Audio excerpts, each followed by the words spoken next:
Hello, everybody, and welcome to week number 2, day number 2 of the Hearthstone Trinity Series presented by ESL and Twitch. My name is TJ, and I'm joined once again by That's Admirable. Admirable, are you excited for day number 2 here? Of course. Yesterday we had some fantastic sets that took place. Big story from yesterday, 6-0 with Tempo Mage was Luminosity.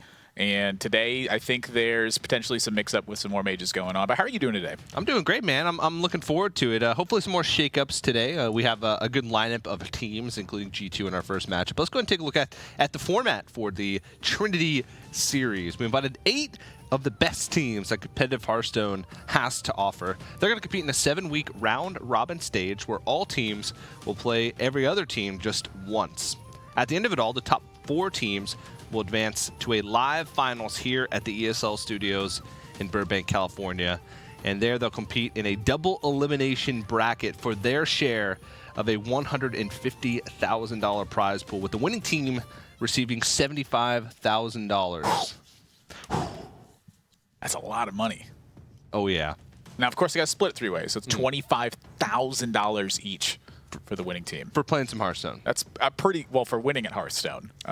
You know, if you're just playing. That's implied. When I'm playing, I'm winning. Oh. Yeah, that's the inverse for me. All right, well, let's go ahead and take a look at the standings and see exactly who's winning. Complexity and Luminosity are at the top of the tables here with a 2-0 score with their victories yesterday. G2, of course, will play today to see if they can join them. Tempo Storm at 1-1, and then, of course, Cloud9, Team Liquid, Virtus Pro, and Alliance still seeking those first wins. Taking a look at the schedule, today we're going to see G2 take on Virtus Pro in the first match, and then later on, Cloud9 versus Team Liquid. Now, the weeks to come looking very exciting as well. If you're looking forward to a match and it hasn't happened yet, that means it will happen at some point. Every single team is going to have to face off. I mean, is there anyone who can come through at 7-0?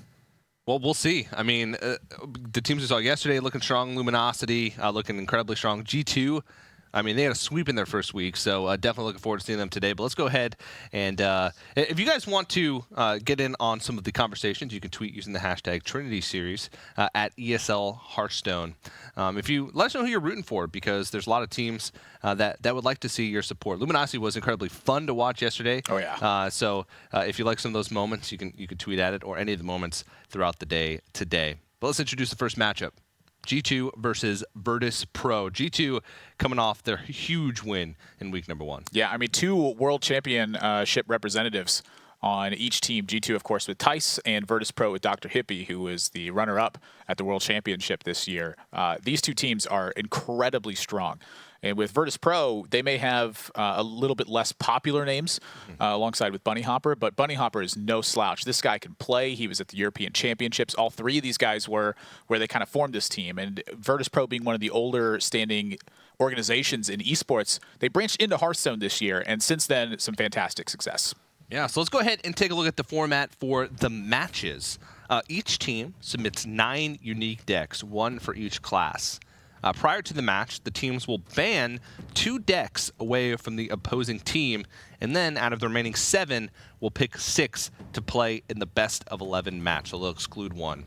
That best of 11 match will be in the last hero standing format, meaning the winning deck is queued up again for the next match, and the losing deck is eliminated from play for that team. And then, of course, it's the best. The first team to get to 6 wins will win the match. So, pretty cool stuff. You know, last year's standing has added a lot of cool elements. Yeah, the thing that's really important is actually game number 1. In Conquest, it's not over till it's over, quite literally. But sometimes in last hero standing, that snowball effect takes place, and you're going to see a lot of unfavorable matchups if the deck that's queued up as a counter cannot get the win. And as we head here into the picks and bans portion of this, there's the 9 classes that are represented, and we're going to see what these guys ban from each other. Yeah, so first ban's coming in. Ooh, Shaman banned away and Rogue banned away. So G2 will not be playing Rogue, and Virtus Pro will not be playing Shaman. So now that they've seen the first round of bans, each team will go ahead and ban a second deck from their opponents now that they have that information. So let's go ahead and see the second ban. And it's Warrior and Rogue. So we're going to see a Shaman today, Admirable. G2 has Shaman left remaining, so Virtus Pro has decided not to ban that. They must have a strategy to defeat it. And Rogue and Shaman banned away from Virtus Pro, meaning Warrior will be left up for them as that one deck that's banned quite a bit of times. This is sort of the strategy that we saw in the matches yesterday. So now we're going to see the deck exclusion and see what these guys decide not to play. Is it going to be Rexar? It's Rexar. It's always Rexar. Right now, just the Hunter build's not cutting it. I don't think that the tools are readily available to tackle what is popular in the metagame, and as a result, that deck will have to be on standby. Yep. All right. Well, these bans are actually reversed. The graphic is wrong at the moment. G2 actually had Shaman banned away from them and Rogue, and Virtus Pro actually had the Warrior and Rogue played away. So it'll be Virtus Pro that has the Shaman available for play for them, just so we don't get that mixed up. Wait, so Virtus Pro or G2? Virtus Pro has the Shaman available. Has Shaman available. Yeah. Gotcha. Whereas it's been banned away from the other team. So here we go. Yeah, this is correct. So Gotcha. Tice, Life Coach, and RDU is the lineup for G2. Tice will be piloting Paladin and Druid. Life Coach will be piloting Warlock and Mage. And RDU will be piloting the Warrior and the Priest. Now, keep in mind, even though these players will be piloting those specific decks, the whole team are communicating with each other. We might get to listen into some of that communication as well. So it's a big team collaboration. And there's the lineup for Virtus Pro. Yeah, Dr. Hippie going to be piloting Mage and Shaman. Well, Naaman's going to be on Druid and Warlock, and that'll leave Bunny Hopper with Paladin and Priest. I'll tell you what, me personally, I'm happy I'm not the Paladin Priest guy. Yeah. I'm very unfamiliar with those two classes in terms of play. I've watched a lot of it. I've talked a lot of it. I don't have a Golden Priest yet. I don't have Golden Priest either. It's my only non-Golden class. Same. Just because the games used to take forever. But they're a little bit quicker now with Dragon Priest. I've been getting up there. I'm in the 300s now, so maybe I'm in like the... I don't even know how many people have Golden Priest. It can't be... 6. Yeah. 7 maybe. But yeah, so this will be interesting because there's a little bit of different strategies from both these teams. Of course, Hunter has been excluded, which is nothing different. It's had a 100% exclusion rate, so teams have chosen to take that away every time. But Shaman in the mix here, and Virtus Pro is going to waste no time as we jump into game number 1. Virtus Pro is already going to queue up the Shaman, and G2 has this Paladin deck, which is the only deck we've seen them play so far in the Trinity Series, winning 6-0 with it in week number 1. Yeah, and this one, though, they got their work cut out for them. Shaman is a very aggressive build that gets on the ground running very quickly and looks to punish you at any time that you misstep. If they can get off to an early start and then have, say, an unchecked Flame Wreath Faceless, it's definitely a game that smooth sails. Of course, they do mulligan it away here because they need to support this small-time Buccaneer. And not the greatest open to support the small-time Buccaneer, but from G2's perspective, wow, and they draw patches. So a punish coming in really early here as well. Very unfortunate that's the case. I mean, there's 22 cards left in the deck, and only one of them's patches. And this was the only turn they could draw it because they're playing the Buccaneer. From G2's perspective, they're looking to just simply slow down that pressure. Yeah. If they can destabilize the board, it means that they have time, and time is what they need. And everybody knows when that small-time Buccaneer comes out and you don't see a cannon shoot from your deck, patches in the hand. I wish the cannon would shoot anyway, and nothing comes out. Nothing comes out. That'd be a good idea. What did they fire? Nobody's in charge now. We don't have a leader. Ooh, and Lightning Bolt drawn. This is a pretty poor start for Virtus Pro. Patches in the open hand, no weapon to follow up with small-time Buccaneer, no Tunnel Trog, no Totem Golem. So the entire early game here for Virtus Pro is rough. Let's see what G2 thinks about that. So we can pass the turn here, or we are coining a 3-drop. We have double 3-drop, we have Barnes at 4.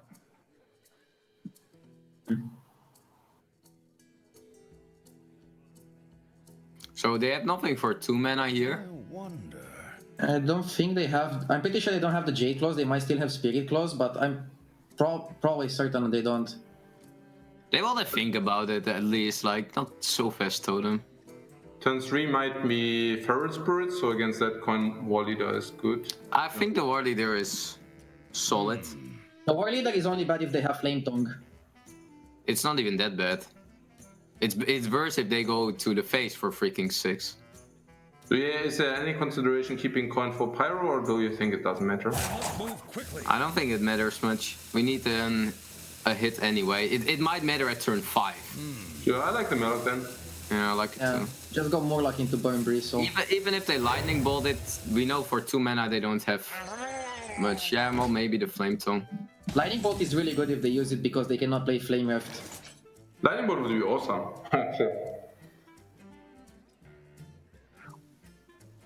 So if they go in it out, they have the second one. Likely.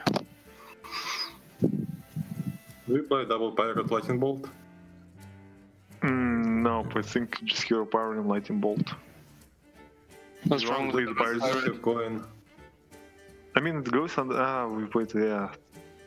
I mean, the other thing is, like, of course, these pirates are insane with the Flame Tongue, but Yeah, with the flame gun. That's what I was thinking about. So okay, if we're gonna play double pirates right now, so the next turn we're gonna just Hero Power. No, wait. We're gonna Hero Power and Lightning Bolt. probably, yeah, next turn. I mean, if we were gonna play the pirates right now, we don't have anything to play the next turn. So probably just Hero Power is better. I mean, it's slow, but yeah. Nah, Hippie decide. No, I think Hero Power is better, yeah. Okay. So much better than like a Spirit Sauce. So they are hoping this because they might have the 7/7 and they're just afraid to use it. Or they just No, they overloaded the 7/7. they just don't know what to do here, maybe. Yeah, We just play Wicker Flame, right? On curve. it's insane. Yeah. I mean, I'm not. You can go Bluegill, but we know there is no weapon yet, so. You know, there's no Flame Tongue either. Yeah, no Flame Tongue, no weapon. Yeah, probably no 7/7. No Totem Golem. Just go Burn Bristle. So what can we say? Their hand is like a lot of lava burst. One Patches is in their hand. Yeah, one Some of patches, the first lava two cards. burst. Yeah, maybe Jade Lightning, so mid-range Jade cards, maybe an Ezra Drake. I think Slim pickings for Virtus Pro now. A rough opening for them, but Neymar seems to be driving discussion, pretty well, weighing pros and cons. But ultimately, they're both putting sort of the final decision in Hippie's hands. Yeah, Slim Pickens is really the right term for this. The hand is very poor at this point. The Patches draw sets them back a card. They just have no action going into it, and you can hear G2 trying to put together what the hand range is. Maybe Flame Wreath Faceless, maybe they just don't know what to do. Patches, of course, being there, and you heard them mention maybe Jade Lightning. Life Coach mentioned Lava Burst. They're trying to develop what this range is to figure out how they can utilize their cards best. But when your opponent's hand is just this ragtag crew of cards that doesn't work well together, that's how the cookie crumbles sometimes. Well, the 2 health, the 2 damage that they've taken so far is going to be negated here by the Ragnaros Lightlord pulled from Barnes. Not really that big of a deal. Jade Lightning actually not too bad of a pickup here. Deals with Barnes. Also, they're rolling right into Aya turn, so Aya can be tough to deal with. It seems like a weird card to put in an aggro deck, but it's so tough to deal with. You're almost guaranteed to get an attack from at least one of those bodies. Yeah, my question is Life Coach, does he have like telepathy or does he have precognition? I mean, he called Lava Burst, Jade Lightning, those are the next 2 draws. Yeah. What are the odds of that? Well, I mean, it was kind of funny that he thought it was likely that they had those cards in their hand based off their first couple plays. But it really makes sense. I mean, they put in so many hero powers at this point. There's no development, obviously. I mean, they haven't. They dealt 2 points of damage that was healed back up, but effectively they've dealt no damage. Now, I like how they were talking about earlier, holding on to Patches and South Sea Deckhand for later on in the game because those are insane with Flame Tongue Totem. Patches being basically 3 damage for 1 mana. South Sea Deckhand with a weapon effectively being, 4 damage for 1 mana, charged from hand. That are also minions that you have to deal with on the board. Yeah, Flame Tongue, a huge part of the synergy with this build, and that's a lot of what Shaman does very well, is just synergize with most of its cards. However, when you get these sorts, you struggle. And so I think their long-term plan is right in point, where they need to pick up a good draw in order to win. And it looks like that good draw needs to be Flame Tongue at this point. Let's see how they're going to handle this Doomsayer.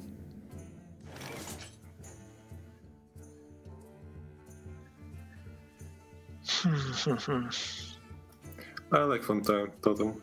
Not playing Yeah, I think- Consecration. We need to risk. I think we need to play it, yes. Yeah, we have to. Play it in the middle. Yeah, right into the middle. I think you play. Wait. Don't you play hero power first? Do you want to get the heal from? That doesn't matter. It doesn't matter. We're playing heal totem anyways. Yeah. But I was thinking, like, what happens if we get healing totem? I think you put it not right into the middle, to the right of the town totem. Hero power first, I think. Yeah. Yeah, just put it to the right of the town totem. This way, we're gonna be able to trade with one-on-ones. In case they're not gonna consecration. Yeah.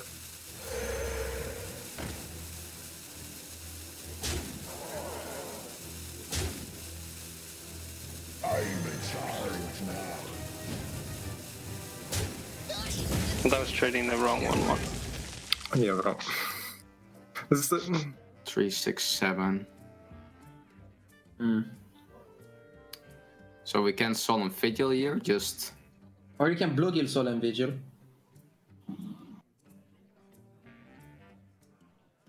Does it do much? Yeah, Blue Jay. better Better. Isn't it better? Yeah, Blue Jay should be better. Yeah, Bluegill Solemn Vigil is better than simply Solemn Vigiling. So we need a spell to remove the Flame Tongue, so we need a spell for Pyro. Yeah. Just Bluegill. We cannot do much with this hand. Consecration. Oh god. Oh god, double A drop. I guess they have. I mean, they could also have Equality Consecrate. Yeah, but we still need to play Aya. We're here. I think Aya's Trade. play is better than the 7/7. Where you play Aya? Far To left? the left. Yeah, far left. To the and far we trade left. with patches, I guess. Yeah. You trade patches, yes. Yeah, patches, you trade patches, you don't want to trade the totem. Oh wait, yeah, no, it's correct. That's it. So, Starting to look up a little bit more for Virtus Pro, and you could hear, last turn Dr. Hippie traded the wrong minion. He traded, the small tent Buccaneer over the patches. Bunny Hopper pointed it out, but it didn't really seem like it interrupted much of their conversation or created tension. So, they just seemed, whatever. Mistakes happen, and they just moved on. So I like how Virtus Pro works. Very calm, very collected, and making the best out of a poor early draw from the Shaman deck. Yeah, I mean, the Flame Tongue definitely was the pickup that changed the game. It's a lot of extra damage was put on board because of that. And on G2 side, you can hear Ty start to feel a little bit uneasy about the situation. Solemn Vigil brought 2 8-cost cards. They have no way in hand to start fending off board pressure. Where do they get out of this game? They had a lot of time to pick up a Consecration, pick up any cheap spells to go with the Pyromancer. Instead, they're staring at a full board. 23 damage next turn if this board is left in the state that it's in right now, with the Spell Power, Lava Burst, and the South Sea Deckhand charge. So if Virtus Pro picks up a single point of damage... South Sea Deckhand is not charged at the moment. Oh yeah, they don't have a weapon, that's correct. Yeah. So, yeah, you're right. So -4 from that, so they have 19 total damage. So not quite there yet, but they're very close. And at the moment, G2 doesn't even have a way to heal in their hand. So they're incredibly vulnerable to this board. They don't even have a board sweep. Their hand is just sort of... They had a decent early hand, but they haven't really picked up much in the ways of board clears and the ways of stabilization. In the mid game, they've experienced what Virtus Pro did in the early game, where they just had poor draws. And Virtus Pro, their opening was really poor, but they've drawn better through the mid game. And I think that's a more important facet when you take everything into consideration. Instead, G2's relying on a critical draw at this point to get out of the situation. Yeah, but that Finja being on board, those are the swing turns that you're looking for as the Paladin. If you can get a Finja on board, pull a couple of Murlocs from your deck, they're guaranteed at least one charger, then you can stabilize. But let's listen into G2 and see what kind of plan they're coming up with. Yeah, I think you kill the 2/2, get the Murlocs, kill the Flame Tongue, Aldog the 7/7, and play Acolyte Hero Power. But then he has only 6-7 damage on board. We hope there's no Lava Burst and we can stabilize next turns. Yeah, it has to be. There is nothing else with than Eldar. Acolyte we can do here. There's nothing with Pyro. A-drop is way too slow. So you killed the 2-2, right? Yeah, the 2-2, right? Yeah, and then kill the Flame Tongue.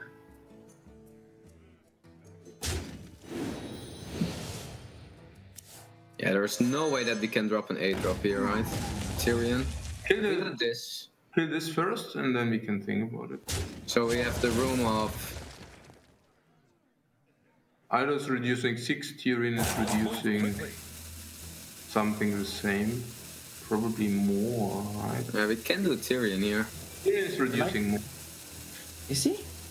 Yeah, he's reducing 8. He's reducing 8. You should play Tyrion. He is in theory reducing 8 if they don't have connectors, but they can have... Yeah, but They can have maelstroms and so on. That's at the same time, if you outdog, you can also play Acolyte and you can draw more cards. I don't know if I like the Tyrion.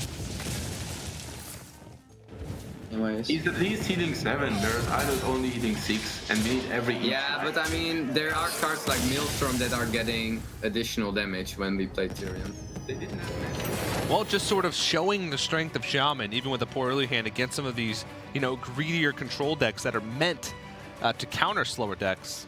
Still can piece together a burn, build up a board, and it takes out the Paladin. That's the first time G2's lost with Paladin so far in the Trinity Series. And it's the first win that Virtus Pro has picked up as well, and not really much of a surprise, I think, in this matchup. It's very Shaman favored. It's just got a lot of aggressive push to it. It's got a lot of ways to close the game with, you know, single, double card combinations of burn from hand. And with G2, the cards didn't line up this time. Their start was really strong, but afterwards, just a poor sequence of draws left them with no options. Yeah, so now we'll see if, since G2 left the Shaman up, if they have a counter for it. But there's Virtus Pro, of course. They won with Shaman, so they'll be sticking on that Shaman. All of their decks still remain, and 5 more wins until they can be declared the winner of the match. G2, it's on them, like I said, to find that counter for the Shaman. Yeah. And it might be a little bit tough. Maybe Priest, if it's Dragon Priest, they can, you know, try and go that way. But if they have Pirate Warrior, if they have, I guess Reno Mage would do well against it. They do have a few options. It's what option do they feel is best for this situation? It feels like the camp that G2 is in is that the Warlock and Mage can tackle the Shaman build. So if that's the case, maybe they get off to a better, you know, early start because of that. But being down a game, their strongest build against Shaman needs to be brought out here, I think. Yeah. You got to shut down that Shaman. You know, that's sort of the risk that you take leaving it up. You have to shut that down early. Maybe hoping that they were going to get a Murloc Paladin Mirror or something like that at the beginning. Try and ride that Murloc Paladin momentum that they gained last week in their win. But now it's a little bit of a different story. Yeah, it's this is where the scariest game of the set happens for G2, in my opinion. If they drop a favorable match against Shaman, it is downhill from there. Yep. Leaving up Shaman, I don't know, man. And you can't hope for patches in the opening hand every time. And even if they did, I mean, sometimes they still win. Honestly, Shaman, I think, is the one class where patches is not the worst draw in the world because it can couple with Flame Tongue Totem. In Warrior, it's obviously just horrific. You really need to get the extra damage. Even then, you can couple with Bloodsoul Cultist, though. You can do that. Yeah. I mean, that definitely happens at times. With Rogue, you're operating on one less card. It's a deck that oftentimes is expending resources simply to get board position. That extra card costs you a lot. Shaman, it's a little bit more forgiving because of the high value that Flame Tongue Totem provides. And that, to me, makes it exceptionally scary when they can turn a bad draw into something useful. Yeah, that's very true.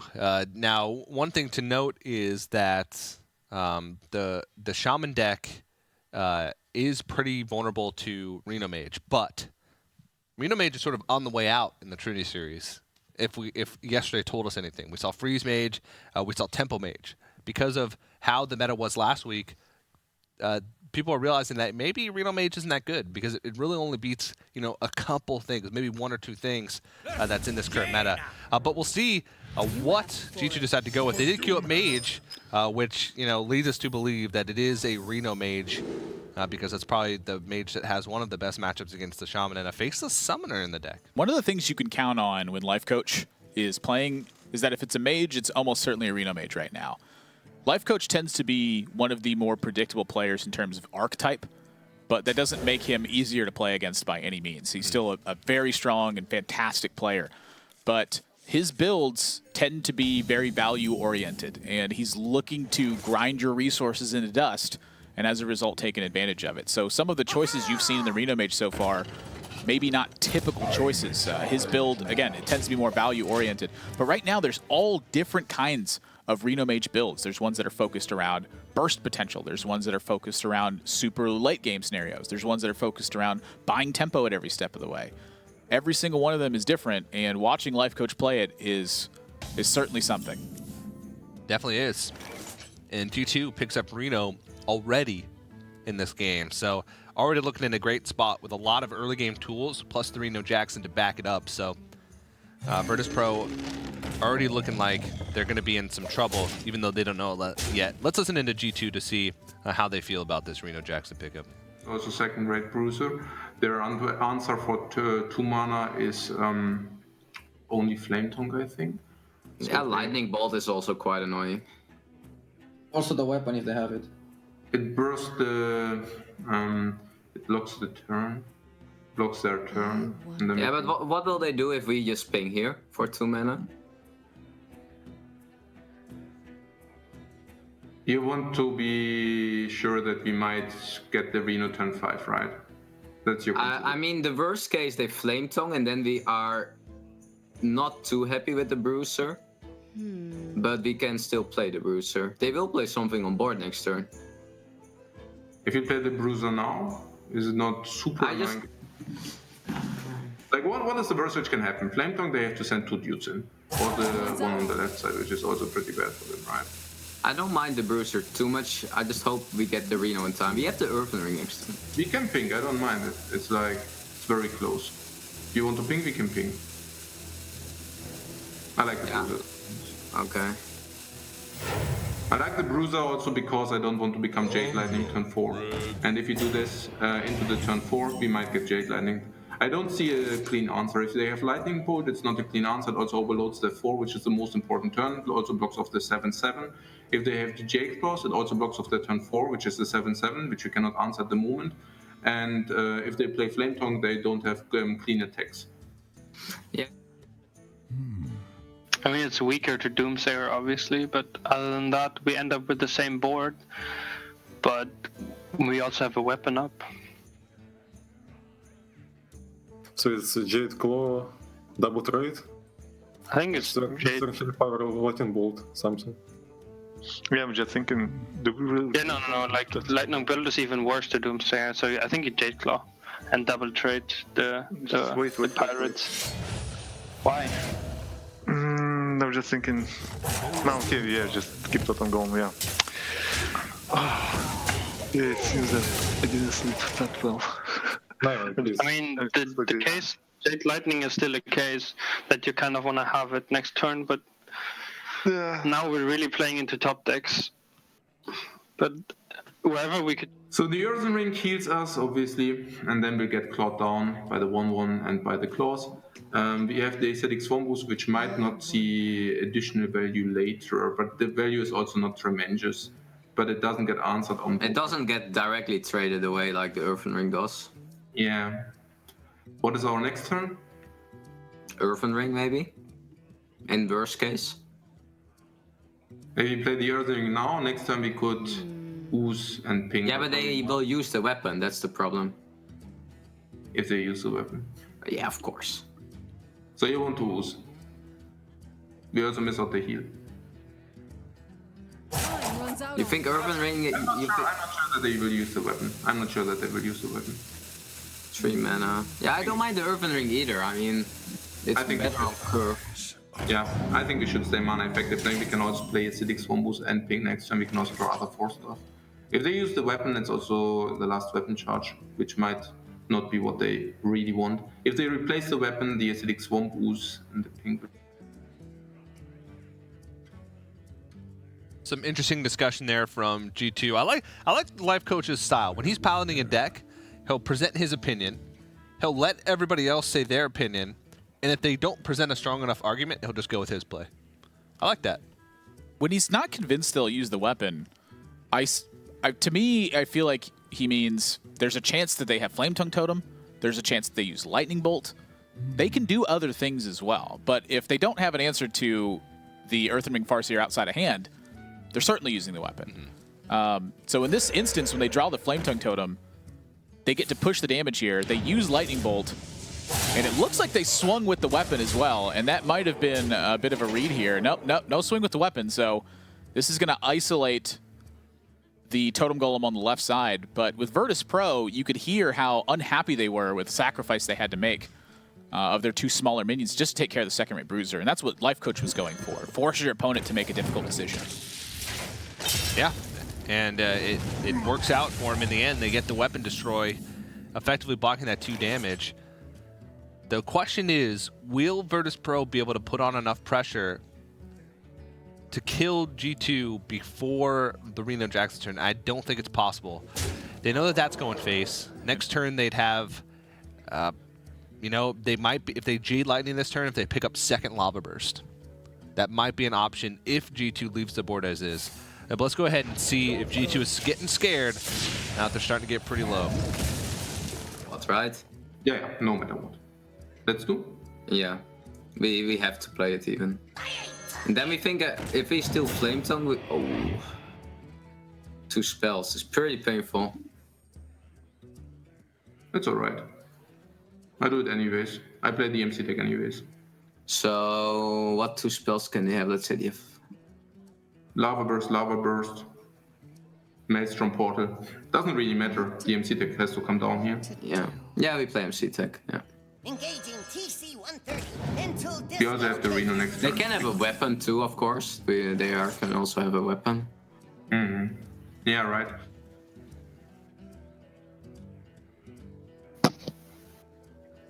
Maybe hero power first.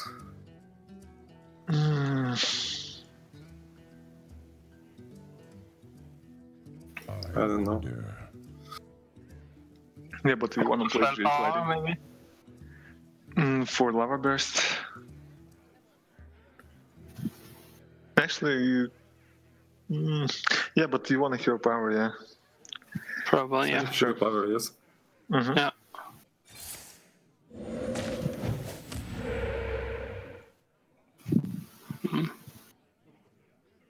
So I guess we have to Jade Lightning the Mind Control tech and trade Totem Golem and 4-2 into the red. I think so. What about double trade then? Oh no, never mind. It's good. It's good. Yeah. The other one is probably my small lava. Well, so they double traded. It's Shouldn't they insane. have played Maelstrom now if they had it? No, I don't think so. Why? Yes, the got efficiently with Totem Golem. Okay. Yeah, it's It might obviously... have been. They could have played it there, yeah. I think they both have played it there. Okay. Well, It's we have to Reno. Yeah, let's go. It's pretty good, the Solia portal. It's insane. It's insane. It's absolutely insane. The Solias. It's like unbelievably strong. Like unbelievably strong. It's insane. Pretty good start from G2, as you can hear there. Getting through the early game, Reno on 6, Inkmaster Firelands Portal on 7, and G2 spirits are high. Now, they did have some disagreements earlier on, but it felt like they came to the right conclusions. Yeah, it looks to me like they're going to have to just take the risk here as well, which seems to be something that, while they don't like having to do, understand that it's a necessity. And so the Feral Spirits here, I imagine, going to have to come out and just hope that they don't see Flame Strike or Blizzard. And both of those would just be devastating at this point. And even something as nominal as Volcanic Potion alongside Blood Mage Thalnos could be lights out. But they have to start pushing. They have to get post-Reno damage. I don't think they're winning a value game at this point. It's going to be a matter of overwhelming resources. Yeah. And they're actually going to use the Lava Burst here. Wow. That is interesting. I mean, that will hedge the bets against Flame Strike, because now if they see that, they have double Feral Spirits to reload the board. I mean, Inkmaster Solly and Extra Drake Volcanic Potion is... It's pretty good. It's pretty good. I mean, you heard Life Coach saying it's absolutely insane. Yeah. And in this position, it's pretty darn good. They've seen both Jade Lightnings. They just saw Lava Burst. You can see Life Coach bringing the boom. At 20 life and all the burn that Virtus Pro has extended so far as well, it's going to be really hard to find the damage. Yeah, now Virtus Pro might be able to transition to sort of a board control game here. You know, they have powerful minions. They have Flamery Faceless. They can make a trade with the Flame Tongue in here to the Inkmaster Salia to try and protect this Flamery Faceless. Hope that they don't have a Polymorph or Fireball Ping. Maybe connect with that. They're running out of burn in the deck. They've used double Jade Lightning, they've used a Lava Burst, and they've used a Lightning Bolt. So this might be their only choice moving forward, is to try and play this board control game and just hope G2 draws dead. It's just so good. Yeah. They don't even need to use the Azure Drake alongside of it. Just Volcanic Potion, run over the Flaming Faceless, and go from there. Plenty of options. Let's hear how G2 wants to take it. I actually like Volcanic Potion, Trade, and Drake. That's what I like. Yeah, I was thinking about Drake first to kill the Flame Dog, but we are fine leaving a 0-1 Flame Tongue Totem up this turn, right? Absolutely. They don't have a weapon, so they don't have charges. They also played already their one deckhand.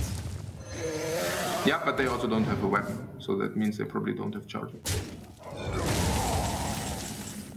No. Let's go. Well, we kind of removed their weapon, so it's a little bit... They might not even have a minion because they played the 7/7 from the top deck. Yeah, they didn't have minions when we played the red. It's not a problem. No, good one. So Just basically hope that they keep on not having the What's it gonna help? Blizzard or Flame Strike. Once they have Blizzard or Flame Strike, we just lose. But Yes, and I think the torch is... The ping is useless here, there is nothing to ping. So I want to throw the torch on. Yeah, I'm not sure if you do the Totem Golem or the 2-2, or the 0-2. We remove 3 damage that way. I wonder. Probably Totem Golem, right? The worst thing But then that he can happens... trade. Yeah, but that's fine, right, if he trades that. Yeah, I think it's fine then. We are also blocking it, the 4-3 with the 3-5 Fender. We are healing enough. I would even summon her. I would even summon her. Can we just summon? Time runs out on me. Summon, right? Yeah, I don't think we are in any dangerous spot. This only works on the simple. Okay, so I torched the Totem Golem, yeah? I think we do the Totem Golem, yeah. I mean, come on, this is so difficult for them to trade. They will trade in the Azure Drake, but... I don't mind it. I don't mind it. Then we take 4 in the face, we have 2 heal cards, so... It's also that we probably outweigh. well, Buccaneers to the left, Hero Power and Feral Spirits. Hero Power first, trade Totem into Drake, go face. don't we trade first and then Hero Power again? Yeah, trade first, yeah, then Hero Power. You want to get Totem black. Like healing would be fine. You just don't want to get the 1/1 Totem, right? Yeah. Hero Power, then Wolves, right? Yeah. Yeah, maybe if there's gonna be down Totem, we might actually trade Feral Spirits into 4/3. Are we?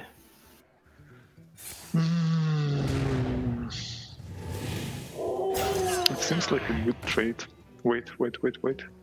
We might actually trade 4/3 into 4/3. 4/3. Yeah, I like the trade. Since we're playing the long game, yeah, I think we have to. Okay.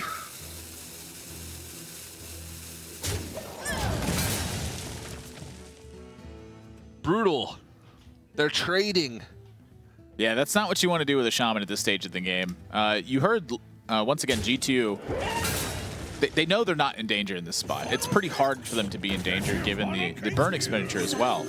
And so once the late game deck has crossed the threshold, its draws on average tend to be much better.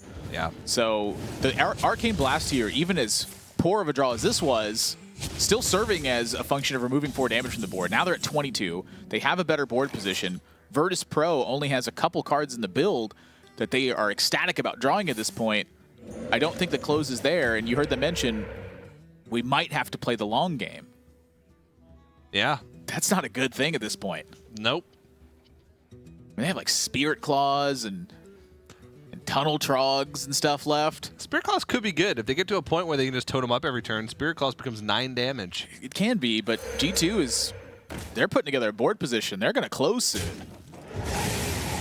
Yeah, I think their only hope here might have been to get Healing Totem, maybe be able to trade over to the Mistress and Mixers, leave that, protect the Flame Tongue Totem, and leave the Feral Spirits alive. I mean, what's the play here? Goodbye, Flame Tongue Totem. And not a good draw at this stage, but it's insurance. Yeah. The thing about it is, where does Virtus Pro ever get the board? They don't. Yeah, they don't. G2 has, I think, has successfully ground out the resources of Virtus Pro, and at this point, will likely smooth sail to victory. It's kind of rare that the game gets to this stage, where it's this grindy, where both players, or both teams, have no hand left. It's a good old-fashioned life coach game. This is one of the things he's best at, is allocating resources properly to come out with the last card. Is drawing no cycle and having perfect answers.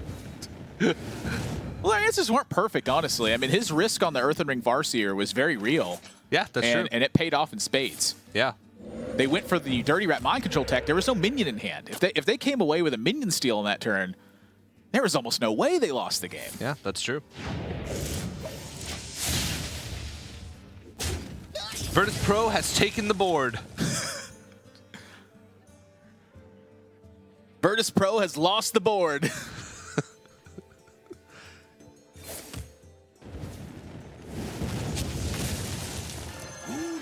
It's honestly just motions at this point. You're going to see G2 continue to draw. Well, that'll force a resource at the very least, but there's plenty of them in hand to work with. Yeah. Let's listen to G2 and see if they're scared of this Flame Wreath Faceless. Yeah, Blizzard and Water Elemental. Correct? Yeah, we always want Water Element. So Blizzard, we put it at 5, yeah. We might even connect the Flame Strike then. If they draw like Aya.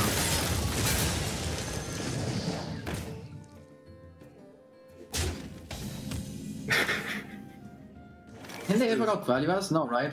Nah, they can if they have like double Azure Drake and Aya, maybe.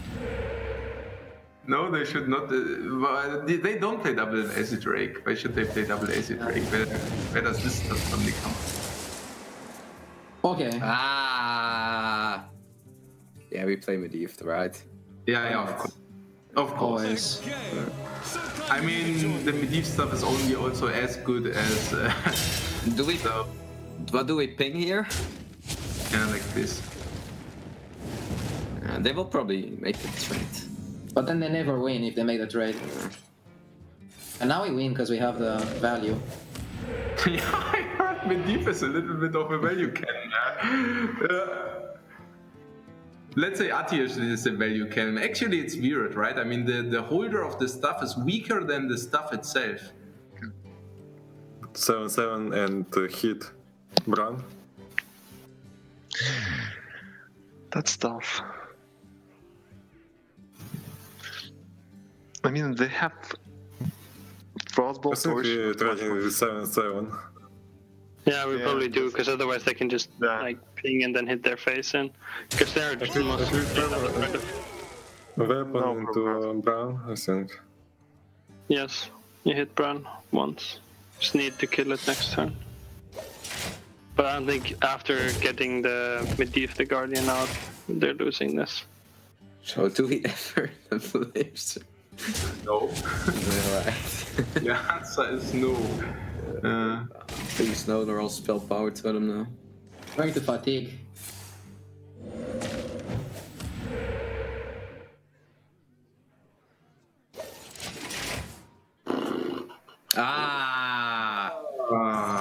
So what did you take? A 5 and a 10 or a 10 and a 10? Let's take 10 first to see what it is. I mean, if we play one 5 mana one. What is? If we pick one 5 mana one, we get double 5. We also get already one at T Sprokov. Yeah, I want to do the 5, it's fine. So, what is that? Yeah, probably demon. summon. Probably summon. Yeah, oh yeah. Never mind. They don't want to get more information. Why did you get the 8 damage over the 8/8? Isn't the 8/8 better when they don't have 7/7s? Well, G2 takes the win. One of the longest Shaman games that I've seen in a while. That was incredibly one-sided after the Reno Jackson. It looked like that Virtus Pro had maybe some hope there. When the Reno hit, they just didn't have the board pressure to keep pushing through. It was just value at every step of the way. Life Coach just and G2 just piloting this to an incredibly decisive win after that key card. Yeah, I mean, you can see why Reno Mage it's considered one of the stronger decks against Shaman. They did have an okay early hand. It was all minions, which can sometimes be good, but they backed it up with Reno Jackson, and then they backed it up with removal spells. So, we'll see if they can keep it up on the Reno Mage. But we're going to go to a quick break, so don't go anywhere, guys. More Hearthstone Trinity Series right after this. Who's that pro?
It's Life Coach. Hello,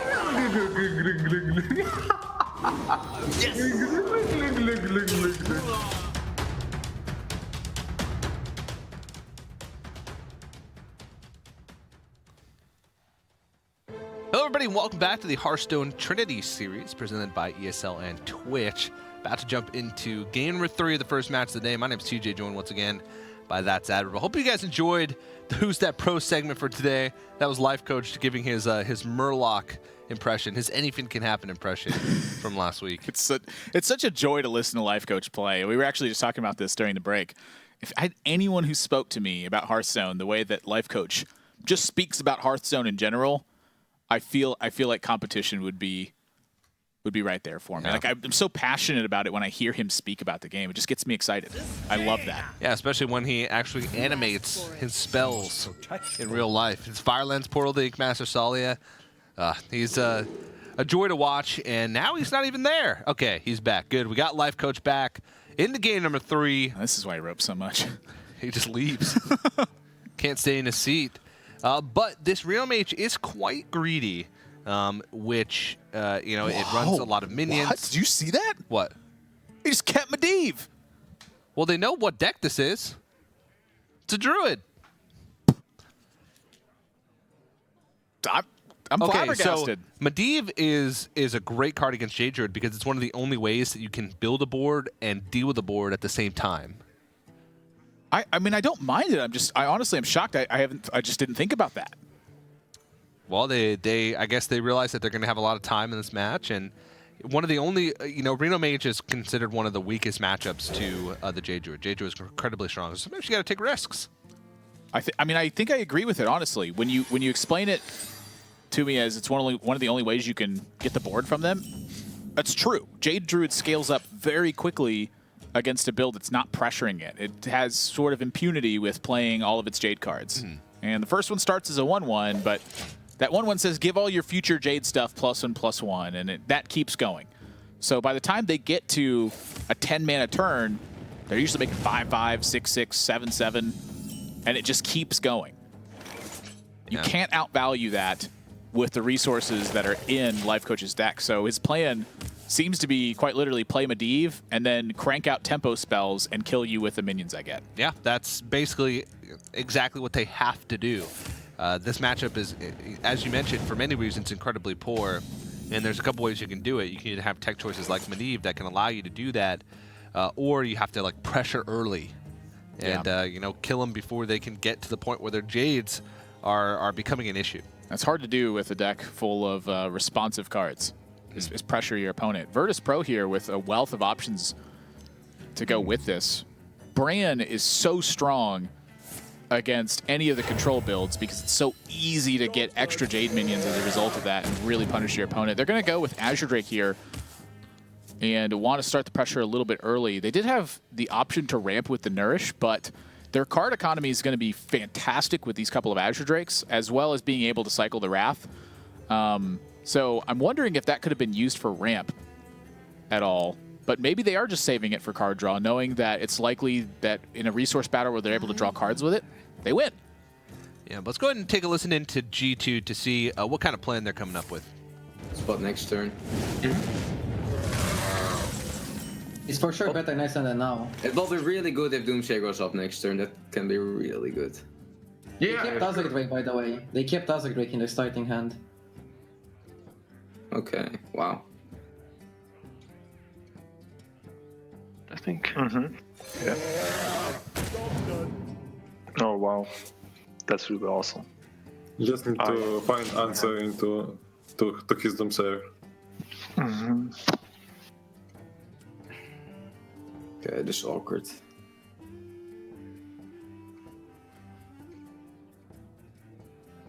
So we have two options. You have the Doomsayer and the Earthen Ring, or we have the second-rate Bruiser. The second-rate Bruiser, they will probably do spells on him.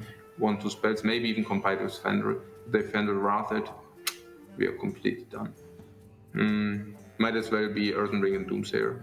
Yeah, it gets directly killed by swipe. On the Earthen Ring, and then the hero power into the Doomsayer.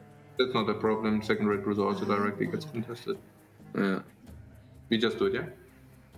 Yeah, and we play the Earthen Ring, right? I mean... Oh, yeah, absolutely. Yeah. Yeah, I agree. And then we go into the... It will be nice if the Bruiser can be still good at turn 7, the turn before Medivh. Exactly, we can ping and play him. I agree. I'm not so sold anymore on the read of Jade Druid.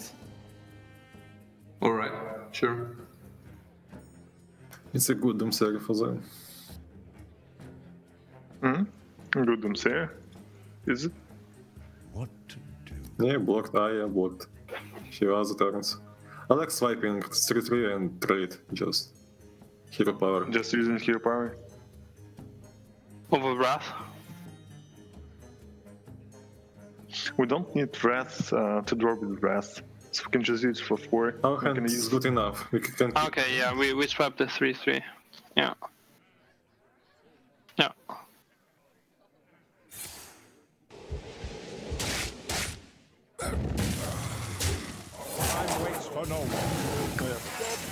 All right, well, Virtus Pro kind of just going with the motions.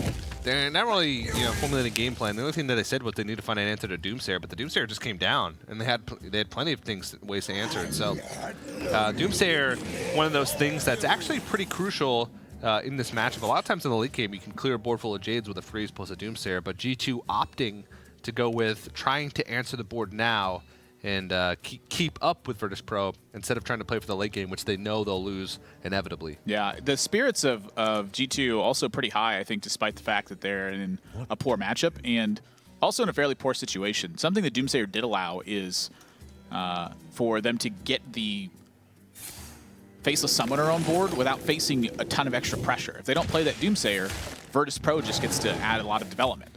Because they played the Doomsayer, it meant they had to answer something, and suddenly this is a very manageable position. It's a 1-1 Jade Golem and a 4-1 Azure Drake versus an empty board, and they're very close to that Medivh. So this turn looks like it's second-rate Bruiser hero power, maybe Refreshment Vendor hero power. I would tend to doubt that given how mana utilization is a big factor for G2, but this is looking pretty good.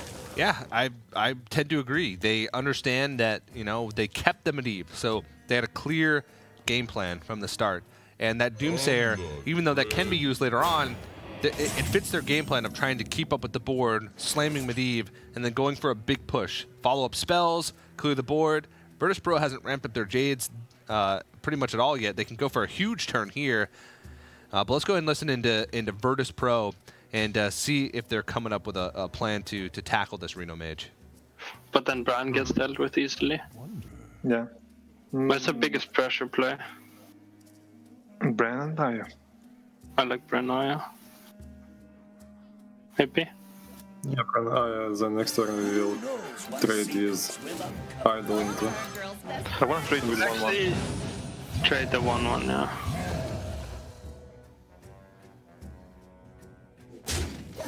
I mean, sure, if they have MC Tech, it's gonna be a bit annoying, but... Never flame strike this. No. I always want to play Medivh here. You want to save the freaking flame strike. It's the only big spell we have. We don't have that many big spells. Yeah, agreed. It's not that Aya disappeared. Alright, so this is tough. Yeah, this one is tough. And there are just so many plays. You can actually play the first idol, shuffle the second one, and then play Nourish. Or you can just shuffle both and just... Don't you wanna just draw first the Gadison and then go crazy afterwards? Okay, yeah. So we do wanna draw it with Nourish. Just draw with Nourish. With Wrath. Yeah, Nourish, Wrath, play the idol. You can just Nourish first and see what happens. Yeah, Nourish first.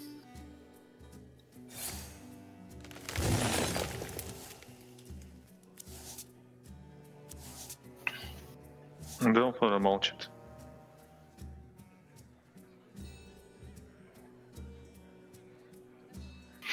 Could mulch it because it's the biggest threat. Nah, mulching isn't correct.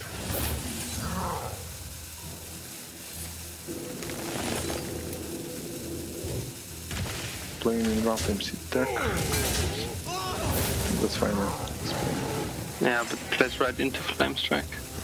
Plays right into Flame Strike, but we have mulch and we have the Jade Spirit. But you don't want... So Virtus Pro going through the motions, trying to factor in a lot of stuff. Life Coach is going through some motions as well. I don't even know what he's doing right now. He's celebrating his draws. I mean, it's... You simply dropped the Flame Strike. Look at the board. This is massive. The Medivh keep in the opening hand was a brilliant call from G2 here. Now they're getting a 7-drop. 7 drops aren't that great on average. Curator is pretty good. It's a taunt. 7 drops are pretty good when they're free, basically. Yeah, but 8 drops are usually better. But this deck doesn't even run any 8 mana spells. I don't even know if Mage has an 8 mana spell. Power Blast used to be a long time ago. Yeah, in a galaxy that was filled with fairy dragons and burn spells. Yep. Power Blast, of course, now 10 mana, much more manageable card. Kind of a buff if you think about it alongside a Tish. True. Get those faceless behemoths. Also, kind of a buff Cthulhu. If you think about it with Inkmaster Salia. It's more mana efficient.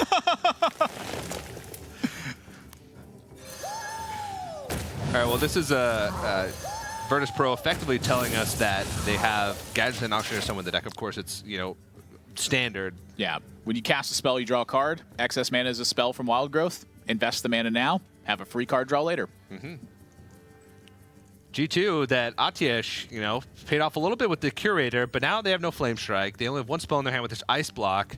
They can get a 3-drop from it and develop that Ice Block, but really not too much behind it. And Virtus Pro said, oh, we have a mulch, but decide not to use it. Instead, develop these Jade Spirits.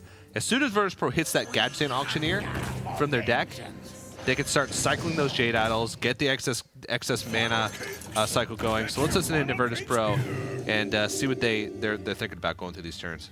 Very interesting. Yeah, that was really interesting.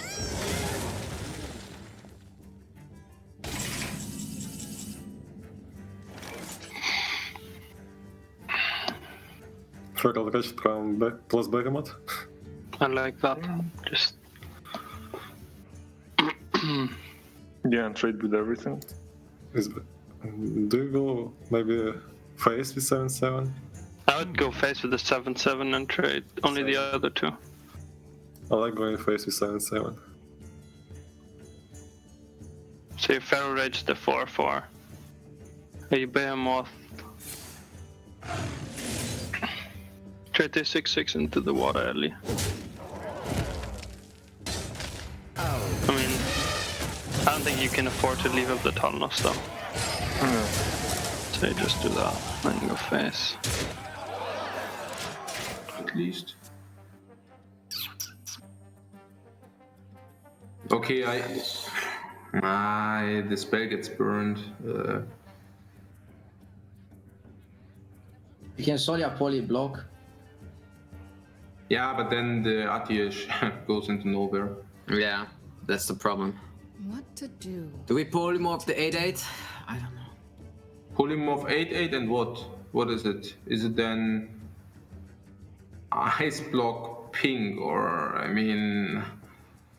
Oh, the line here, guys.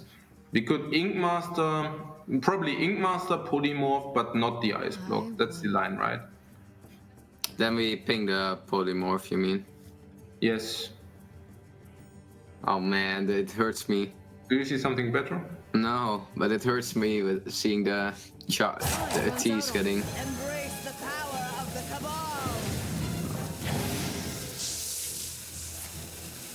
Hurts you that you get a Murloc or what? Yeah, sure. Yeah, that we are not getting like you need it so badly in this matchup.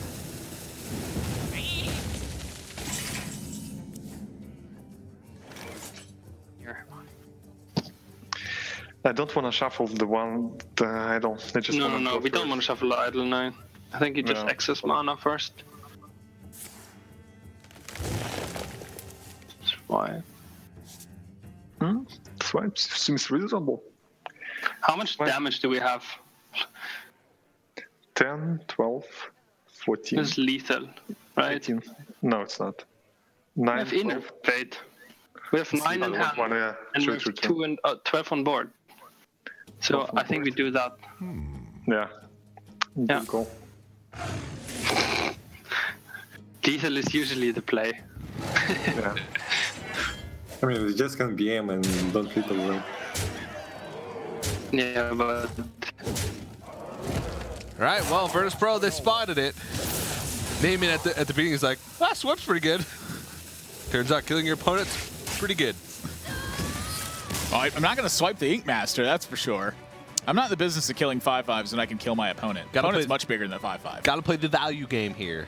But big thing here is Virtus Pro is sort of going with that counter strategy. Winning that first matchup has a lot of advantages in last year's standing because it allows you to be the one who stays ahead and is able to pick the counter decks. Gets a little tricky when you get off later, but one thing that it does is usually forces your opponent, if they want to come back in the match, to win an unfavorable matchup. Right, and that's a big deal when it comes down to this. Something that I'm really happy about, though, is just Virtus Pro's, their demeanor here. After going 0-6 last week, now they're up 2-1 against G2, who went 6-0 last week. They, I think it was like 3-6 last week for Virtus Pro. Who was...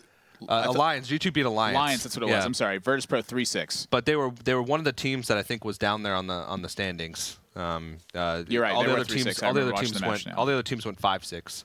So my mistake. I apologize. But still, something that they wanted to improve on last week. They want to make sure that they get this win and also get more just game wins. Period. Over last week. So Virtus Pro now 2 wins on the board. They're going to stick on that Jade Druid.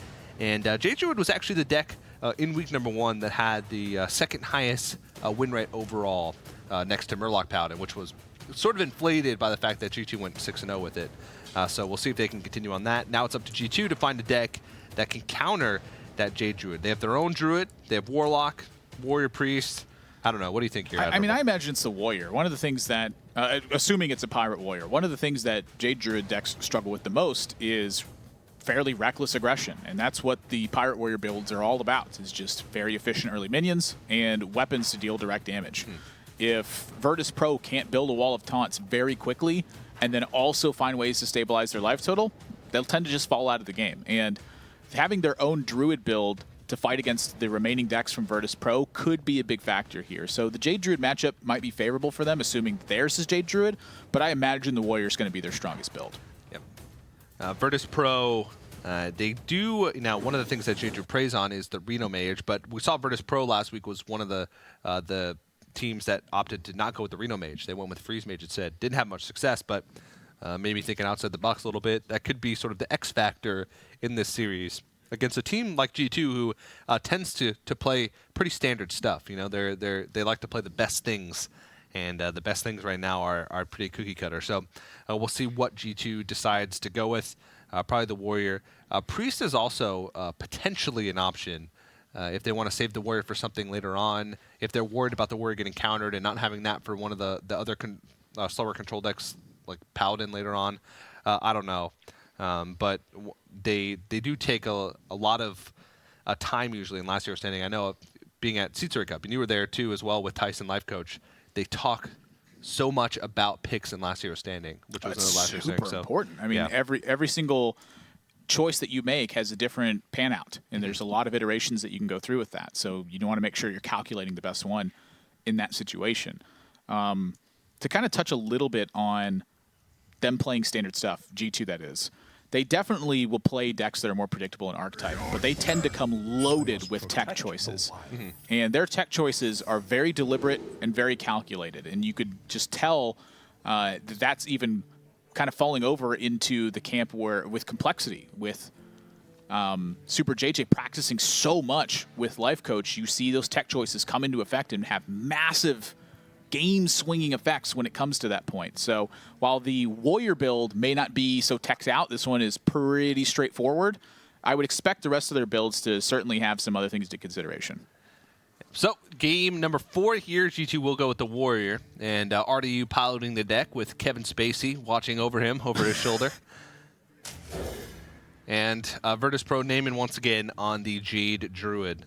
They're going to keep the Jade Blossom, but let's take a check-in with G2 to see what they're thinking about in these mulligans. Because you already have the Buccaneer, so that also decreases the chance that you drop patches, and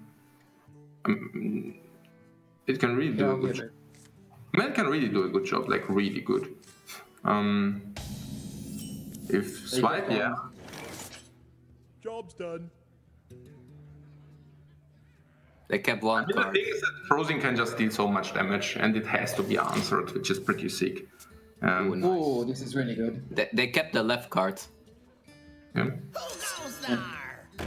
So left card that you keep might be Innervate or Wildsgrove now, right? If it's another one now. Wow. So I guess Just ramp. Just ramp.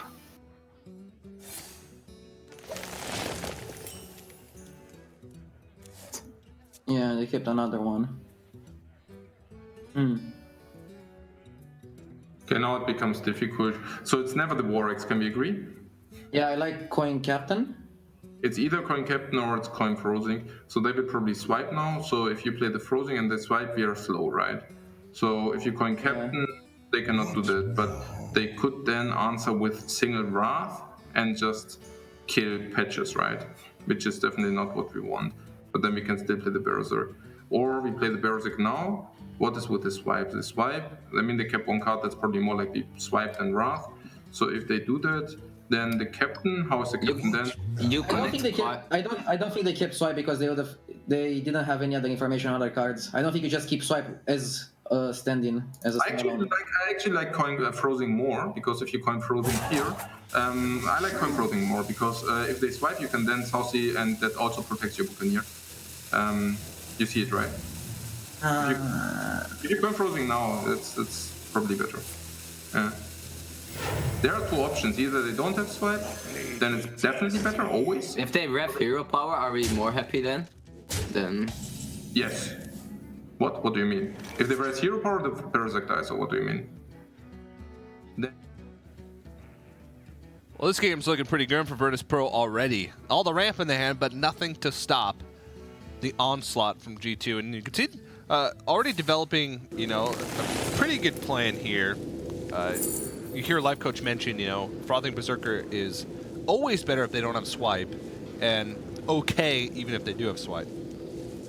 Yeah, he's got a good point with the South Sea protecting the Small-Time Buccaneer from a hero power on the following turn as well. And that's a big deal when you're talking about a handful of weapons and all you're trying to do is deliver as much damage as possible. The Frothing Berserker is a massive threat where the damage is concerned. And Virtus Pro, not only can they not answer it, but they're not really answering anything on board. So this Frothing Berserker is likely to get out of hand, and as a result, bring an easy close alongside that Arcanite Reaper. Alongside any of the cards from the deck, Pirate Warrior. Skycap and Crag would be a pretty sweet draw. It's not in the deck, but it'd be a sweet draw. And now, with just a wealth of options for G2, it's a matter of how much damage can they deliver and hedge their bets against. Had a South Sea Captain trade over with the patches, and then boom, boom, boom. That's the sound of a druid dying. Boom, boom, boom. They're going to go with the alternative here. The Fiery War Axe. Fiery War Axe actually is a little bit more efficient here, I think, as well. Yeah, because of the damage. But let's see how Virtus Pro thinks their situation afterwards. So you're playing Drake into Innervate?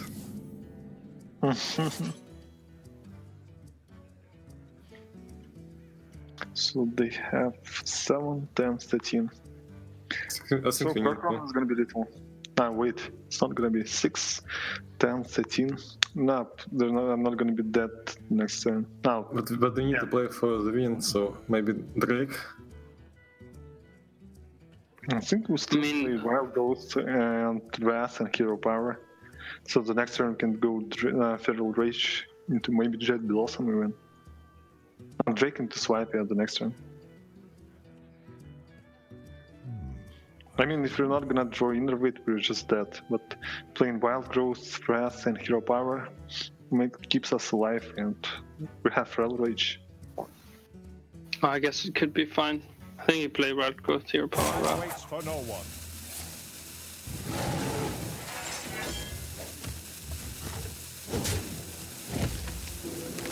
I mean, that's so painful.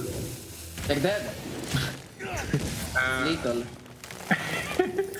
8, 11, 14, they are dead by turn 4. 14 is 14, yeah. Turn 4 kill. Do it right order. Attack with yeah, the of heart. course, of course. Yeah. Bomb, bomb. Oh no. That was the druid. Where's your shaman now? Yeah, where's your shaman now? Yeah. Who's that pro? Oh man, fitting shot there. Also, all of RDU's trophies in the background, just fitting them nice and perfectly into his webcam view. Totally incidental. Yeah, but I mean, this is what Pirate Warrior can do. Turn 4 kill, as we heard Life Coach mention, and I like there at the end, Tice reminding RDU, he's like, do it correctly. Come on, man. Even though it's a turn 4 kill, make sure you attack with the South Sea deckhand before you attack with that weapon. Yeah, it's charge while you have a weapon, not charge if you had a weapon. Mm-hmm. Yeah, very, very different. But that's now tied at 2 apiece after a very quick game number 4, and that's one of the reasons why Druid is not a force on ladder, is when it's playing against these style of decks, it gets trounced. Yeah, but, you know, Virtus Pro still has the advantage of being able to pick the counter deck. So we're going to jump into game number 5 in just a few moments, but we're going to take a very quick break. But don't go anywhere, guys. More Hearthstone Trinity Series right after this. I'll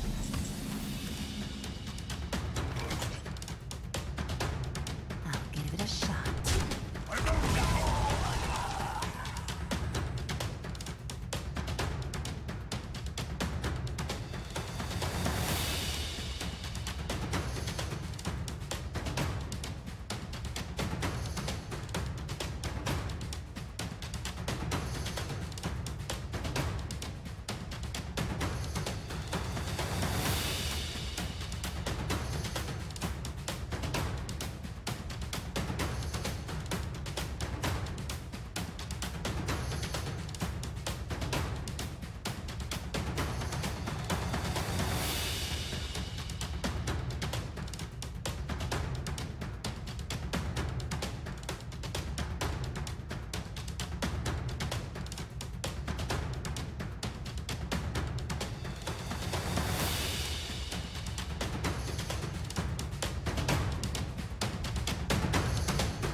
Hello, everybody, and welcome back to the Hearthstone Trinity Series presented by ESL and Twitch. We're going to get into game number 5 here between G2 and Virtus Pro. Starting to heat up, tied up 2-2. And Admirable, one thing that I want to point out is that we had a Power Warrior that won on turn 4. Yeah. Against Druid. Against Druid, yeah, okay, fair enough. Standard protocol, but turn 4 is a pretty quick win. I don't know how many turn 4 wins I have, but I can probably count them on, 4 hands. Yeah. Not 5? I mean, I play I probably could figure out a way to count it on 4 hands. Might be less than that. I don't really know. Right with a pen. I know with 100 hands, I could definitely count it, but that's a tempo mage. So, Virtus Pro had the same idea. Keep in mind that all of the teams submitted decks at the same time. So, they couldn't take influence from the first day, which meant that these guys separately came up with the idea of Tempo Mage, similar to Luminosity yesterday, who also took Tempo Mage. Now, we can see right off the bat that this Tempo Mage is different. It looks like a more early game focus, whereas Luminosity's was a little bit greedier. They had a lot more late game. Yeah, a lot of value was found in Luminosity's build, and the Cult Sorcerer is certainly an indicator that Virtus Pro intends to get on the ground running and start to punish Water Elemental in the build as well. And that's a Naga Corsair in G2's Warrior build as well. I remember seeing a stream where Life Coach was talking about the benefits of this card, and he couldn't quite figure out what 4-drop he wanted, and he theorized through all of them and landed on Naga Corsair being able to present extra damage as the reason he wanted it. Yeah, well, I mean, it's seen sometimes. I don't want to say it's a popular choice. I say it's a quite unpopular choice, but definitely can help squeeze in that extra damage. But on the other hand, Virtus Pro's got a pretty good hand. They have Arcane Missiles, which can be a good way to deal with early game. They have Water Elemental, which can stop the weapons. But let's listen into Virtus Pro to hear their plan. So play the Babel book. This next turn we're gonna probably Sucker and Arcane Missiles. Yeah. Just something really Oh, it's okay. works. Yeah, that's fine. Is that Pretty cool. They're thinking of doing something, or they're just like passing time. Ooh, this is really good. Yeah, you want to play South Sea, everything face and trade the weapon in, or you don't like that? I'm thinking of keeping the South Sea maybe, but I'm not sure. No, I wouldn't. Why? Yeah, for turn 5 is not good, right? It's only coin potion, and I don't. They can also coin the Bruiser. They can what? Coin the Bruiser, second-rate Bruiser. Yeah, but then you can upgrade and farm the Bruiser. I like the deckhand. Hero powering is never good, so yeah, we play deckhand. I was just thinking, like, for the value game, it was okay to keep it for turn 5, but I don't think we want it. We might not even want to Naga on 5, right? We might want to, like, Naga on 6. The thing is that you need to play the Bloodsail Cultist always. That's the problem. So you need to even play it if you don't get the upgrade. So that means, Yeah. I mean, unless we draw Frothing, but yeah. I see what you're coming from. Oh, it might be Tempo Mage. Might be Tempo. Yeah, it's a Tempo Mage. Oh, Pace, come on, Pace. It is Tempo Mage, okay. Oh, we completely demolished it now. Now it's over. Tempo Mage, okay, this is interesting. Oh, they didn't have their images. Oh, the poor guys. Oh, man. Upgrade weapon, right, and trade. We always trade the weapon over trading the minion, right? Let's see. So the South Sea Captain has better value later on, I think. Well, I like Bloodsail. Let's go Bloodsail. Yeah, it's awesome. Bloodsail and farm them. They still have the coin, so that can be like dangerous for the Flame Waker. But then we have the Naga Corsair. Yeah. Just play them at all.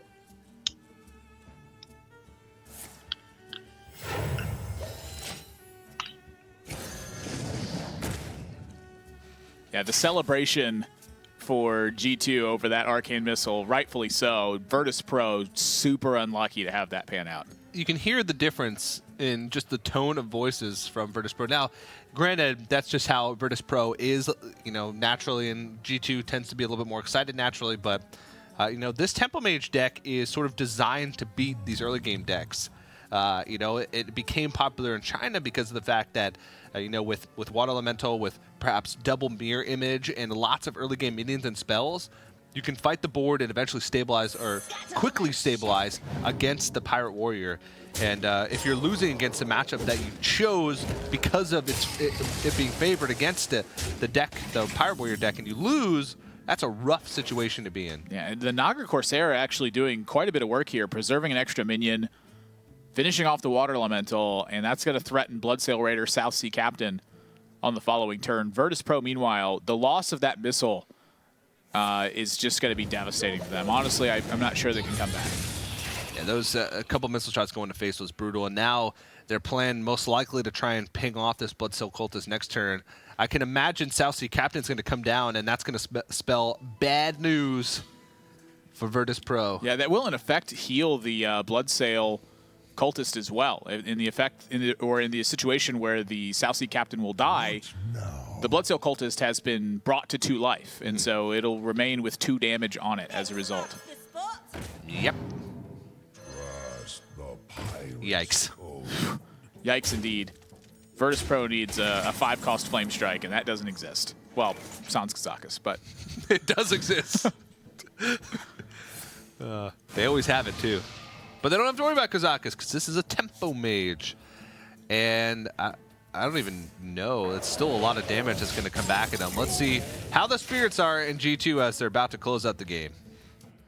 So Naga Corsair. No, wait. No. Wait. You attack with the weapon. Yeah, you attack, you keep the Fire Warlocks, Naga Corsair, Dread Corsair, right? Yeah. Yeah, exactly. That's also what I like more. Yeah. Just more value, yeah. You don't even have the coin for the Flame Strike if they have Flame Strike, so there. No, they don't. They're completely... They need Reno now. They need Reno. Well, it might be. We only saw one-ups, I think. They don't play Reno Tempo Mage, come on. Now they play double Arc and Intellect. Now we saw a 2-off, guys. Yeah, I mean we could have like hided it, but I don't know. Maybe we could have. Maybe we could have like not shown. What? Not show the second Naga Corsair. Doesn't matter. We are small, I mean. Well, that's a pretty brutal loss for Virtus Pro. They've sort of given up their advantage. Now G2 has come in with it and won an unfavorable matchup. So now it's back to the drawing board for Virtus Pro, and they got to think, well, what can we even do? You saw it in the Luminosity versus Tempo Storm match. They had banned out Shaman and Warrior. And one of the reasons why is because those builds tend to be super powerful. Well, the Warrior is now flexing its muscle 2 games in a row with Pirate Warrior, and with Tempo Mage being the deck that they feel is the best counter to it, this might be downhill from here. I expect this Pirate Warrior to pull some heavy weight. It's Warlock, Priest, and Paladin left that have to beat that deck. 3 pretty weak matchups. That's Reno Lock, Dragon Priest, and Murloc Paladin, which are the 3 standard archetypes for those builds. All of those are, weak matchups to Pirate Warrior. Some weaker than others, but they're very susceptible to being blown out by aggro decks. I would tend to say the Priest is going to have one of the stronger matchups, because if you land Twilight Whelp and then you land Wormrest Agent, say you have Cabal Talon Priest, you can buy the board. Yeah, and if that happens, you can run to victory then. And also the Shadow Word Death, not completely dead in that matchup because of the Naga Corsair tech choice. So the Priest might have some viability against it, but still looking like a long shot. Yeah, the Murloc Paladin we saw earlier can just get run over. Essentially, Murloc Paladin outside of Doomsayer or maybe Bluegill Warrior doesn't really do anything on turns 1 and 2. Yeah. And those are the 2 turns where you sort of need something or some type of stabilization tool. Reno Warlock essentially have to have Reno by the time turn 6, turn 7 comes around. So even though these decks can win against Pirate Warrior, it's tough, and I don't know. It's definitely going to be an uphill battle now for Virtus Pro. It's crazy to think about, considering it seemed like they were in such a good position going into 2 matches ago. Yeah, they needed the Tempo Mage to succeed, and unfortunately, when you have to rely on Arcane Missiles, at times you will find yourself in failure spots. Yeah, that's 2 different matches thus far, or 2 different weeks that Virtus Pro has decided to bring a Mage deck that was sort of against the grain and not have success with it. Freeze Mage week number 1, lost in its first match. Temple Mage week number 2, lost in its first match.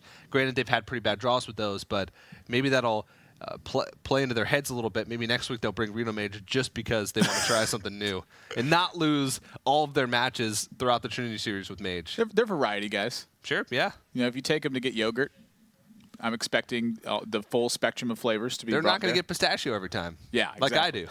I love pistachio almond's actually my favorite ice cream. Yeah, that's a good one. I just like regular pistachio or Chalky. Been to get yogurt with him many times. He gets taro root every time. Many taro times. root. I think I've been to yogurt land with Chalky like 15 times. I don't think I've ever even eaten yogurt 15 times. Well, it's good. Frozen yogurt. Let is alone good. with one person. There was other people there When's the some wedding? of those times. I regret giving up that information now. I regret it. Okay, well, G2 with the Pirate Warrior deck once again going into game number 6 here. Virtus Pro decides to throw out Murloc Paladin as their deck. Yeah, we mentioned Doomsayer being a very critical card to this matchup, and indeed it is, but even despite that, Pirate Warrior offers a 2-card combination that trounces it, and it's that Small-Time Buccaneer Fiery War Axe. If you have that combination, you're able to kill the Doomsayer on turn 2 and preserve your 4-power board. And that's a nightmare if you're in the Doomsayer player's perspective. So for Virtus Pro, they're hoping to not see Small-Time Buccaneer on turn 1 more than any other card that's in G2's deck. Let's see how G2 wants to handle this mulligan. I would just okay-ish. Like I think it's like somewhere close. Yeah, I'll just keep it and hope we get lucky with the weapon. It's just insane if you get the weapon. Okay, this is insane. Any kind of weapon. I'm a very good warrior player, guys. I know Oh yeah, how to draw. good job. Just don't draw patches now. Don't freaking. Don't freak leader. Yeah. So it's Buccaneer always, and then we probably follow up with Fireworks upgrade. Wait. Yeah. Do we go Buccaneer, Coin, Finley, or is it always just Buccaneer? Okay, play the Buccaneer for. No, actually. Yeah, play the Only Buccaneer. Buccaneer. I think it's only Buccaneer. First, and then we can see. Why not play Finley here?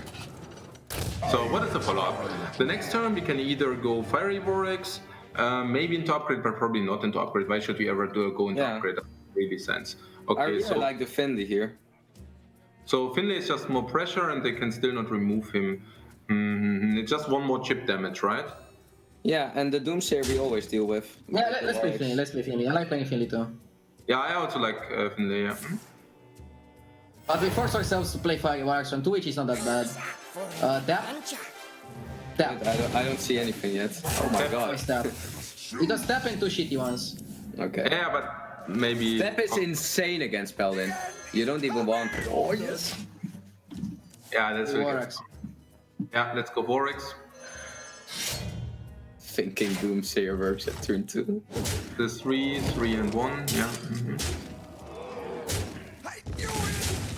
It was like tap, Paladin, and Shaman, so that's never. The tap is insane. Yeah. 3-2? It's not even gonna work. Nah. Doesn't do anything to it. I'm just That's where they're gonna play other.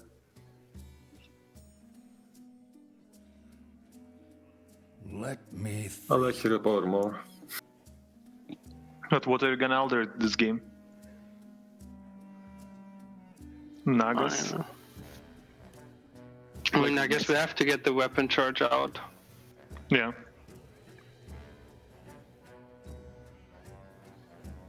I wonder. Patches. Other patches. Other patches. Why not? Oh, Finley.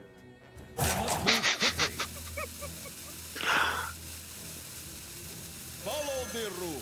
Why all this? Because it Right. works. It works. I didn't think that worked. I didn't think that worked either. If they re-equip a new weapon, does it get 2 more attack? Almost every other effect in the game that's sort of a static effect like that, like if you have a weapon sort of thing,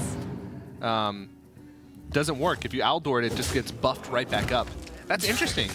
Yeah, I'm curious what the function on that is. Either way, the argument here behind... Ooh, that's an interesting draw. Well, that changes a lot of things. So normally they were going to go with the True Silver Champion here and just hope to recover from it. But now they have Wild Pyromancer quality Solemn Vigil, and that's a huge swing turn for Virtus Pro.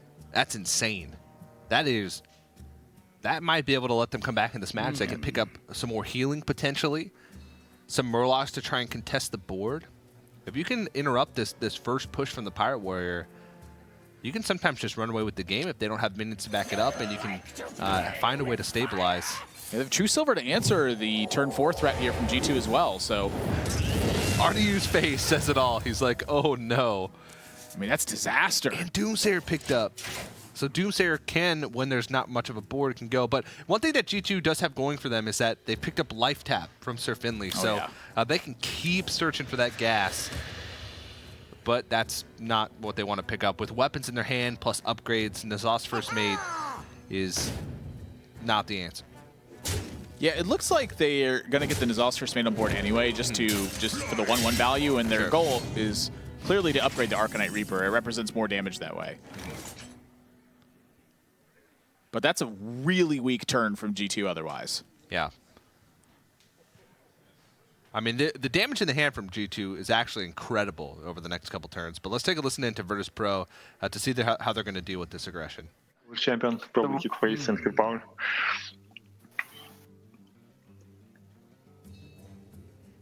Yeah. I mean, is there any point? I mean, there's no point in keeping the Murloc wall leader, right? Or the Doomsayer. Yeah. Let me think. Yeah, I think we have to play it. The end is coming! Move quickly. Just in case he thinks about removing this. Yeah. Probably gonna get smart face with the Arcanite Reaper. And then full face. Like rope it so that they think that we have some other options. So like maybe considering killing the Doomsayer. Yeah, let's take some time here. Like we are putting him 8 lower, so he's going to 11 lives, and then we have 5 equipped, so we have quite an overkill if they Ivory Knight, right? Yeah. Well, I mean, quite an overkill is. Depends what they take. No, I think like we always go face. We always go face here. Like we never traded Doomsayer, but we need to rope it so that they think we do it. And if they heal out of range, we just go like upgrade Corcoran or something like that next turn, or the upgrade is also really sick here in the hand. Yeah. Anyway. Yeah. Okay, I'll do it now. Yeah. It's not that uncommon. Turn 5 Reaper in the face. Not even such a. It's even a bad Doomsayer, by the way. Yeah. Yeah, they also played the Murloc just to like force us to go face. We won't even kill the Murloc there. It's really good. Like if they heal too much, we have Corcoran for constant pressure. But you really want to kill the Paladin at 7. Because before they go, that's so bad. Oh, they are probably dead. If this is not big up, then they're dead. Come on, something nonsense. Yes! Yeah. Got him.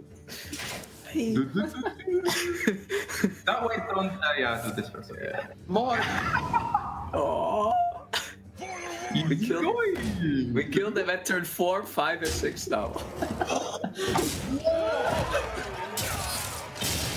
I mean, we're laughing now, but if it was Tyrion, we wouldn't be laughing. No, we will be crying. Yeah. Yeah, or Ragnaros or something But stupid. it's their mistake. Like, why would you queue Paladin into Warrior when you have Priest and Reno Lock? Maybe they have Zoo? No, they would queue Zoo. Maybe they have a greedy Reno Lock. Visible frustration from Virtus Pro after that match. Everybody's been there. Everybody's been there playing against Pirate Warrior. It is not an unexpected outcome from that situation, though. I mean, the Warrior at this point has completely snowballed. Artie does bring up a good point with the Reno Lock and the Priest. I do think those are two stronger matchups against it. But I'm curious if that does mean that the Warlock deck is built a little bit greedier, maybe not taking that into account. And with the Paladin build, when you have turn 2 Doomsayer and it doesn't activate, that's really the point, I think, that starts to set off that frustration a little bit, is your opponent had the opener. And it was almost perfect. They got Life Tap from the Finley. They had Fiery War Axe. They had Small Time Buccaneer. And what can you do? I mean, that's nearly a perfect opener for Virtus Pro also. They had, the clear. They had the Doomsayer. They had the full clear. They had the draw. They just weren't able to stabilize in the end. But we'll see how far this Pirate Warrior can actually go for G2. We're going to go to a quick break. Don't go anywhere, guys. The conclusion to this series right after this. Who's that pro? I think I'm the only guy that plays Reno Priest.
It's Tice! I think I'm the only guy that plays Reno Priest. Hello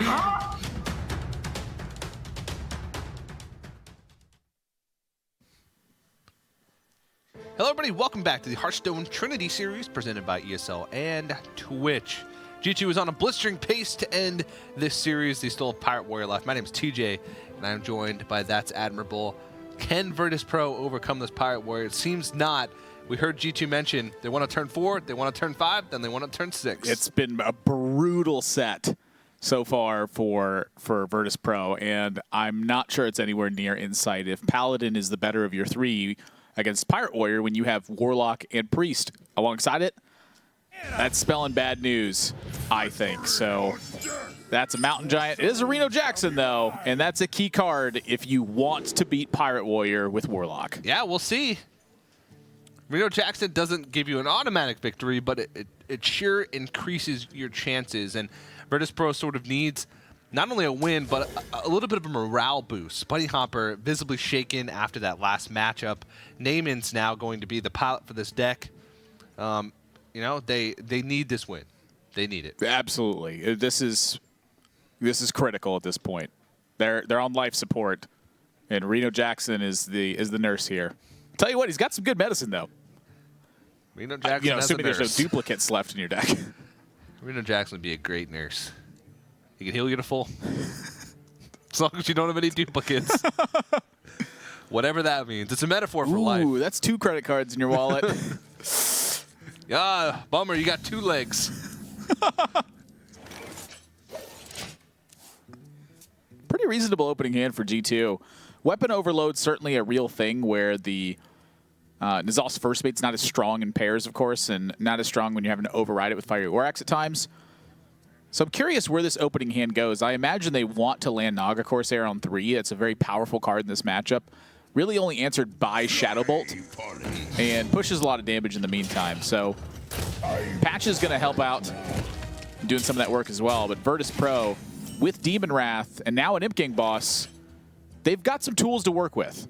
Oh yeah, for sure. This is not the worst of starts. You know, Doomsayer on 2 is the dream, but with Demon Wrath and Reno Jackson, they have plenty of stabilization tools.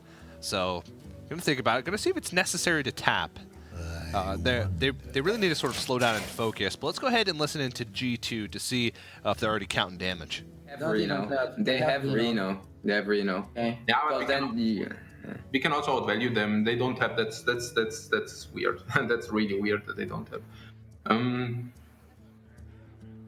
There's two plays. Like we either play Zophai's mate or we play Fiery War Axe. We always attack with all the minions and with the weapon. If you equip War Axe, you can play Corsair also next turn. No. What you can do is you can just attack with all and then just play the first mate, and then we just upgrade the smaller weapon, right? But then we lose value on the Fiery War Axe, right? We will probably get the value back. I mean, you attack with everything first. Just attack with everything first, and then we can have a clear. But we give them information, but yeah. So now we either keep Fiery War Axe and Coin Corsair, or we go for mate and Coin Corsair. No, just first mate. Just first mate. Are you sure it's better than Fiery? First mate has to be better. I cannot see just first mate. Yeah, I cannot see the Fiery ever. Okay, so you wanna go long. I was thinking of Fiery and trying to kill them fast, but I guess it's not so viable. If you... Do you maybe just England boss? They don't have 3 drops, so... They're gonna coin out the 4 drop. Yeah, but then you can Demon Wrath and trade the Imking boss to clear board. Yeah, like the Demon, yeah, Single boss smoker, yeah. 4 drop. We take 4 more damage, 5 more maybe. Right before they top deck, 3 drop.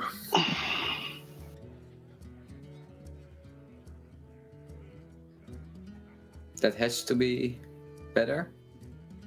Yeah, Bloodsail Cultist is for sure better. The question is what we do with it. Like, yeah. But you would just probably just smoke, right? Just Bloodsail Cultist and full smoke. I think it's better. Yeah, seems good. Yeah, okay, let's go. We don't have good trades, and we'll have better trades next turn.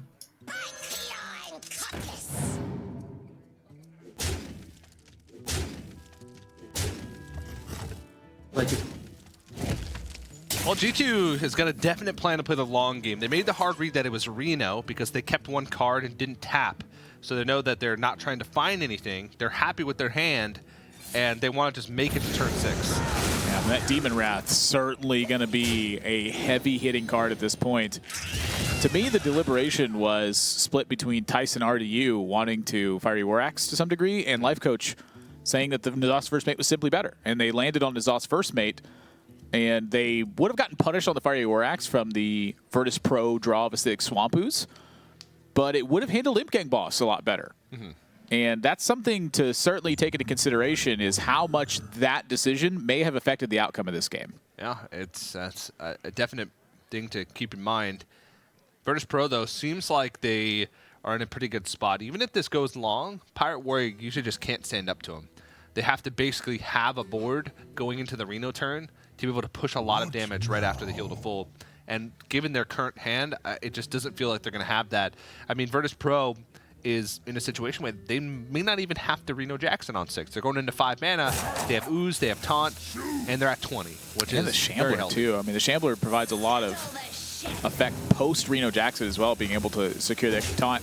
The Naga Corsair is certainly just the strongest minion on board right now, and the problem with G2's hand is the weapon overload. They don't have time to necessarily activate all these cards.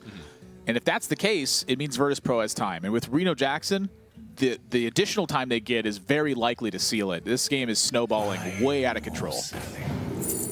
Oh, Power Overwhelming picks up. This allows Virtus Pro to deal with the Naga Corsair on board and play that Acidic Swamp Ooze. So if that's what they want to do is remove the board, then it has to be the automatic choice. Yeah, to me the choice is whether or not you use the Imp Gang boss or the Imp to trade over the Naga Corsair. Because if they do it to the Imp Gang boss, they buy an additional 1/1. If they do it to the Imp that's on board, it means that they preserve the Imp Gang boss for later. So the question here is, are extra bodies worth more than a single stronger minion? Single stronger minion. Let's take a listen into G2. Now they've lost control of the board. Let's see if their plan of a long game is still going to be what they go for. So I guess we Finley first. See what we get. Then we Fire War Axe the Ooze. Wait. There is the play of War Axe Korkon, and that's not a play. Because it's deal 7. I'm just thinking. I don't know. You want War Axe Korkon face or what? I don't know, like... Okay, at this point, I think if they have... do we win against Reno? We can. Well, then the play becomes maybe different with tradings. You think Still we, have... you think we cannot value them or what? I think it's like 90% they have Reno, so like... I think we have to like... do that. Okay, was ist 7, 0, 10, 10. Zack, zack, zack, zack, okay. Yeah, okay, do the finish, sure. Yeah, do the finish. Okay.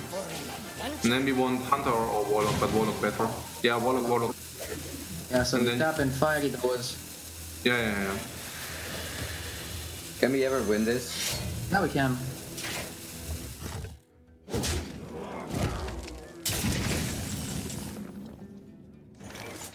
We just playing Taunt. I think we just played the second Ray Bruiser. And trade into Finley. And actually, they don't really need to trade into Finley. But if he's gonna upgrade... No, I guess I have He to. upgrades, you can trade it. I think you trade and play the second Ray Bruiser. I'm not ready. Job's done.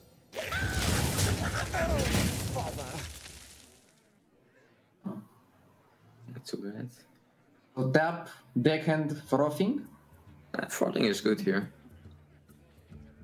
Yeah, Is I there like something else? Yeah, tap deck and Frozen is good. Tap first, yeah. Tap first, Frozen No, deck. no, of course I know. Do we coin that out ever? No. Right? First deck. We don't have a weapon. I know how to order ties. I don't think we ever coined this out. Huh? So what is it? It's Demon Rush is out. Maybe we do. It's a 1-2, but they don't want to trade it before killing the frothing. Yeah, I would.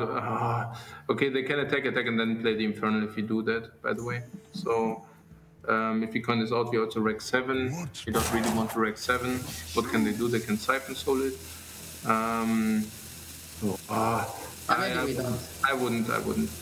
Let's just wait for next turn. I think it's okay to, yeah. Let's just pass. That card's good. Tapping? Nah, I think No, more to go first. Then tap into Drake.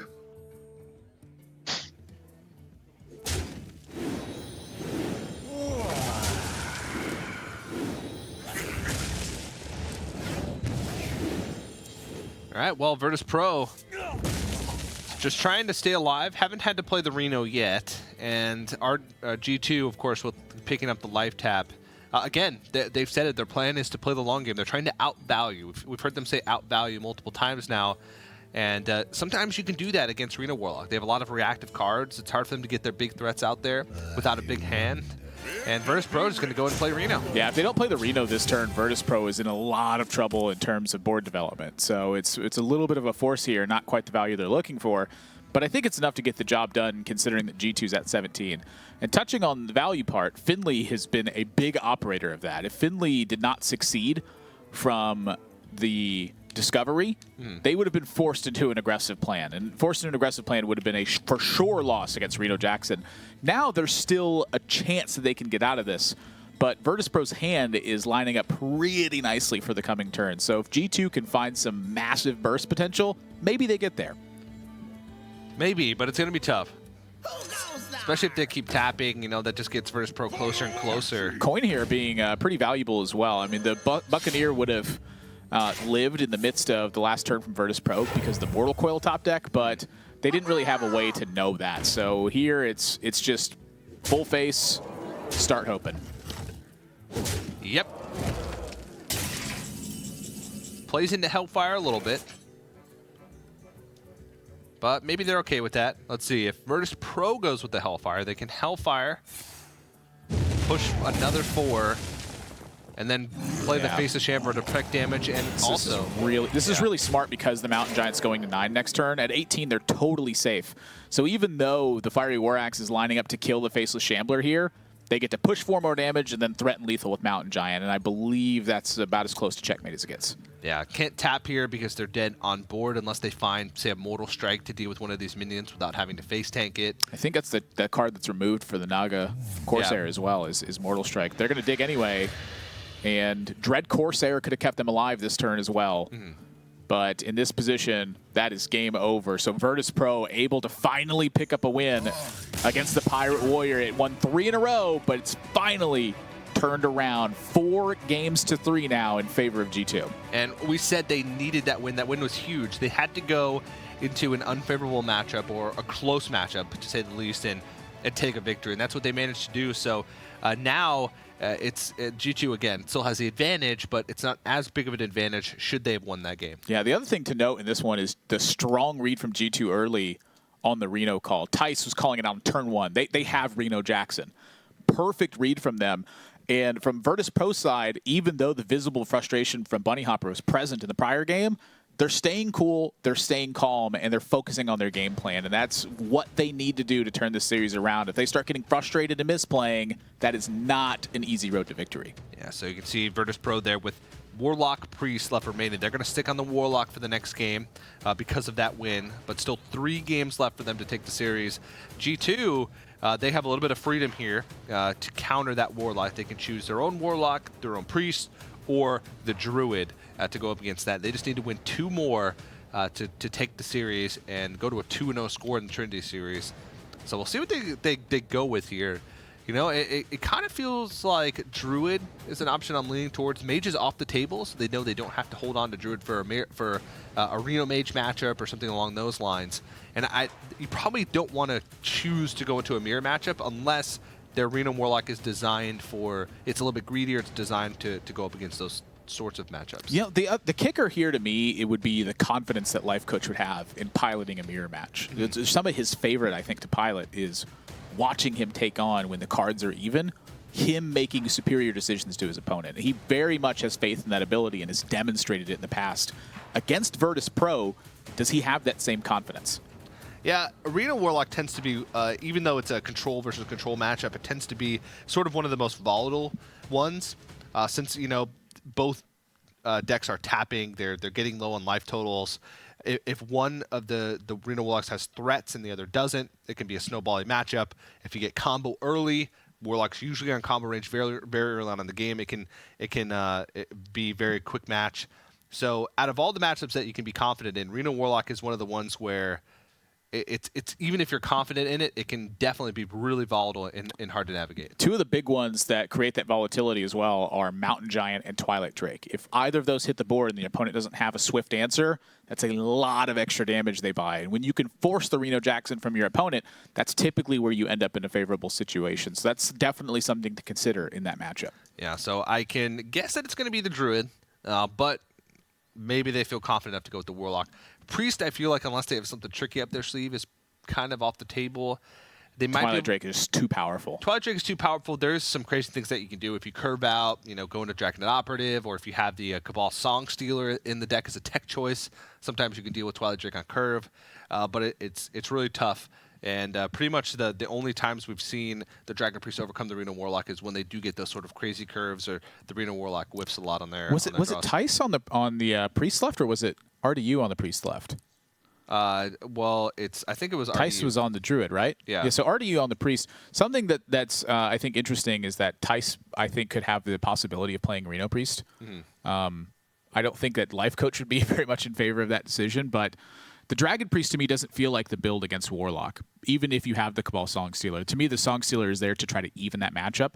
And seeing Super JJ have that yesterday, I imagine that's a tech choice that Life Coach has partially influenced. And I would expect it to be there as well. They're going to go with the Druid, and Druid is definitely a hard hitter versus this build. It is tough for Virtus Pro's Warlock to gain control when they're constantly powering out massive threats.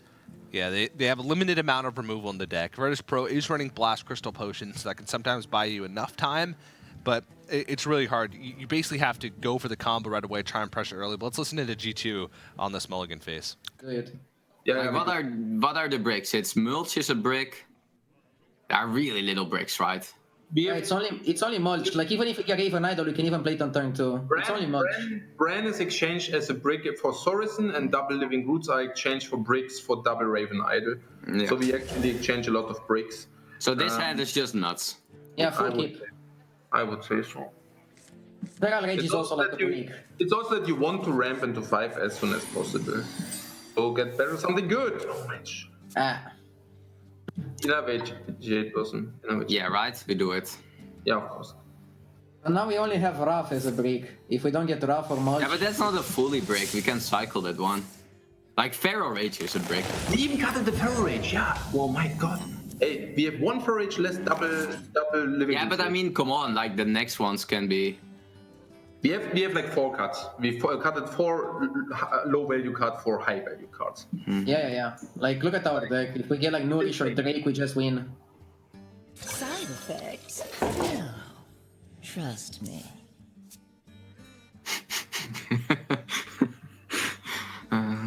It's still always Wild Growth, right? Yeah. Always White Rose. Even if they have the second Jade Blossom. No, the Wild Growth, right. Like, the chances that you draw blank with your Jade deck are so big now. Yeah, sure. Nah, just tap. Do I want to trade? You trade. Yeah, but I want to use the Mortal Coil. I think I don't trade. Do you want to use Mortal Coil? You next year gonna use Drake, no? On the 1/1, you want to use it on another target, actually. Usually after finishing it off, right? I mean, now with that hand, if you place the 4-drop, for example, you could consider trade Coil, and then you go Drake on 4, and then you go Coin Emperor on 5. Yeah. Just to get some extra pressure. Just for Rage this dude. Like, not for Shapeshift. What? I was like, huh? Shapeshift. No, Shapeshift this dude. The question is whether we want to play for Rage for armor, but I don't think so. No, never. No. It's way too weak.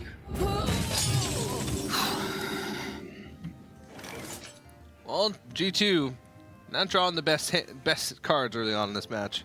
Yeah, the Innervate keep, I think, is a little bit questionable. One of the big factors with Innervate is that it's meant to power out cards to either get ahead of your opponent or to keep up with your opponent. And Druid right now doesn't really get that far ahead. It's a scaling build. And so because of that, the Innervate is more suited for aggressive matchups. When you have Wild Growth and you have Jade Blossom, I imagine you want to find Nourish and Azure Drakes and start drawing a lot of cards. They opted to keep the Innervate, and while I don't think it's a bad keep, it certainly slowed them down a lot. So this Auctioneer pickup is pretty key to getting forward, but you could hear Virtus Pro crafting their plan and understanding where they need to go to win this matchup. Yeah. I mean, you can tell just how poor their hand is, considering G2, I mean, this turn most likely going to Hero Power Pass. It's tough to play the Auctioneer here because there's just nothing to do afterwards. You're making a very risky potential sacrifice of that Auctioneer. They need to draw a lot of cards. So holding with the Innervate and the Mulch with it could certainly be a key to them getting back in the game. Yeah, it's vulnerable to Blast Crystal Potion. It's vulnerable to Shadow Bolt is another one. Even Spellbreaker might be in the build. So they're going to go for it. And honestly, this works out a little bit interesting to me, because if they choose to wait for it as well and Virtus Pro plays a minion, the Mulch will punish the minion as well by burning a draw. Yeah. All right, well, they draw two cards and do develop. That being said, Shadow Bolt is the only thing that directly answers the Auctioneer, like, straightforward. So when they Blast Crystal Potion here, they're losing a mana long term. And that was likely a large consideration for the Auctioneer, so kind of curious. And a second Mulch. It seems weird, but it actually might work out, considering that they don't really have any minions, so the minions that they do have, they're going to want to protect. Well, the big one is the Blast Crystal Potion setting back a crystal at this point as well. So that Twisting Nether is a long way off of making it there now. Also, they're going to burn a card. If Virtus Pro is playing a Twilight Drake this turn, they'll be at 8. Mulch will put, or they'll be at 9. Mulch will put a 10th card, so they'll burn the next card, which could end up being a big deal. Oh my gosh. Yikes. That is a very untimely draw, and Mulch now is massive value. It's hitting a very high priority threat early on. Let's see how G2 wants to take this turn. The Very good, Taish. Very good. Let's get this. It was also like what was there for a draw that could make it worse there, man? Come on. No, but it's like one of the best draws. He's like literally the best draw because he can follow up next time with Aya and Mulchins. Yeah, he's been Oh, the pressure. That's a bad one. Jiraxus. Okay. He's not really a bad one because. Not too bad. It's not too bad because they cannot play Jiraxus anymore and outvalue is like this. It's not too bad. Yeah. So what does it say? By the way, they have Blast Crystal and they have Jiraxus and they have the Shambler. Yeah, they have Super Greedy. They maybe even have Ragnaros. No, they don't have combo. They don't have combo. That was the thing I also thought. They probably don't have combo. No, they don't have combo.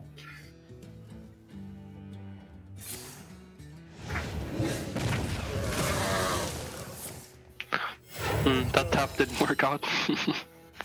I mean, they banned our rock, so I don't think they play in 2 Malches. And having one, it's unlikely. We can connect the Pharaoh Rage or we just trade with the boards. What are the What about Mulch? Do you ever Mulch? I think we do Mulch because they cannot really taunt up, right?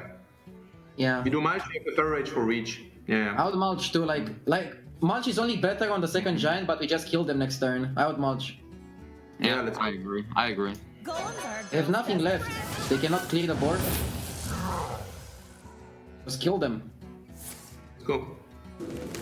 They're just dead unless they have Reno, and Reno is only like. Yeah, but look how much damage we connect in Reno.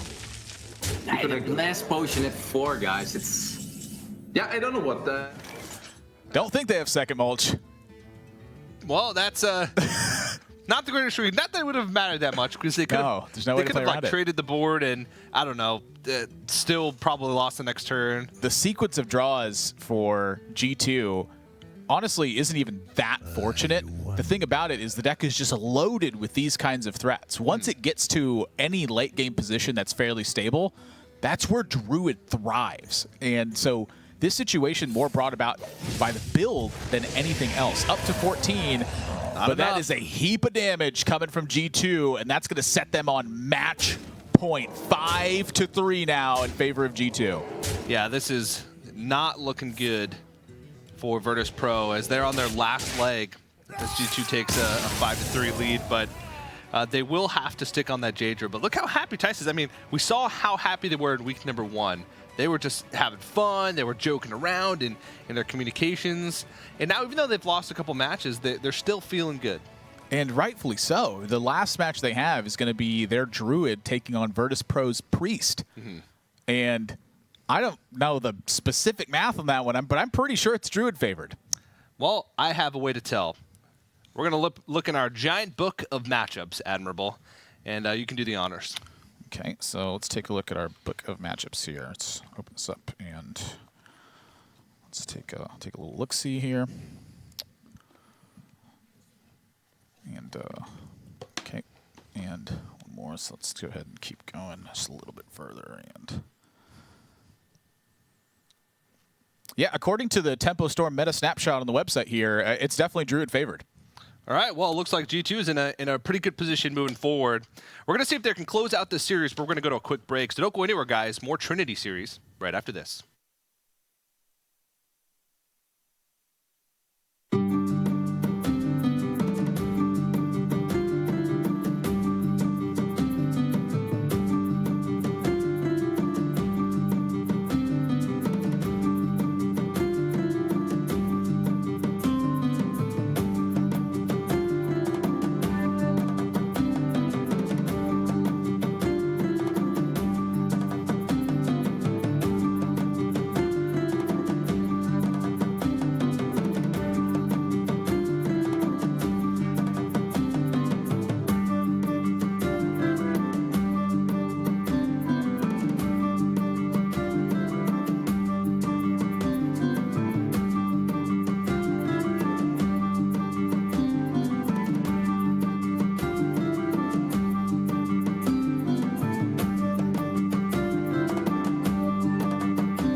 Hello, everybody, and welcome back to the Hearthstone Trinity Series presented by ESL and Twitch. It's match point here in match number 1 for week number 2. Day number 2, I'm TJ, joined by That's Admirable. And G2, even though they've stumbled a few times against some of the decks in this series, they seem to be on fire. Yes, and well ahead at this point. It's going to need 3 straight wins for Virtus Pro if they're going to take this set. 3 straight wins with Priest, and the first deck they have to fight is Druid. Yeah, and Priest has just had sort of moderate success over the past couple weeks. You know, it's won its counter matchups, but it hasn't really gone much further than that for most of these teams. So right where do you expect Priest to be? It's got some good matchups. It's got some bad matchups. Can it win 3 games in a row?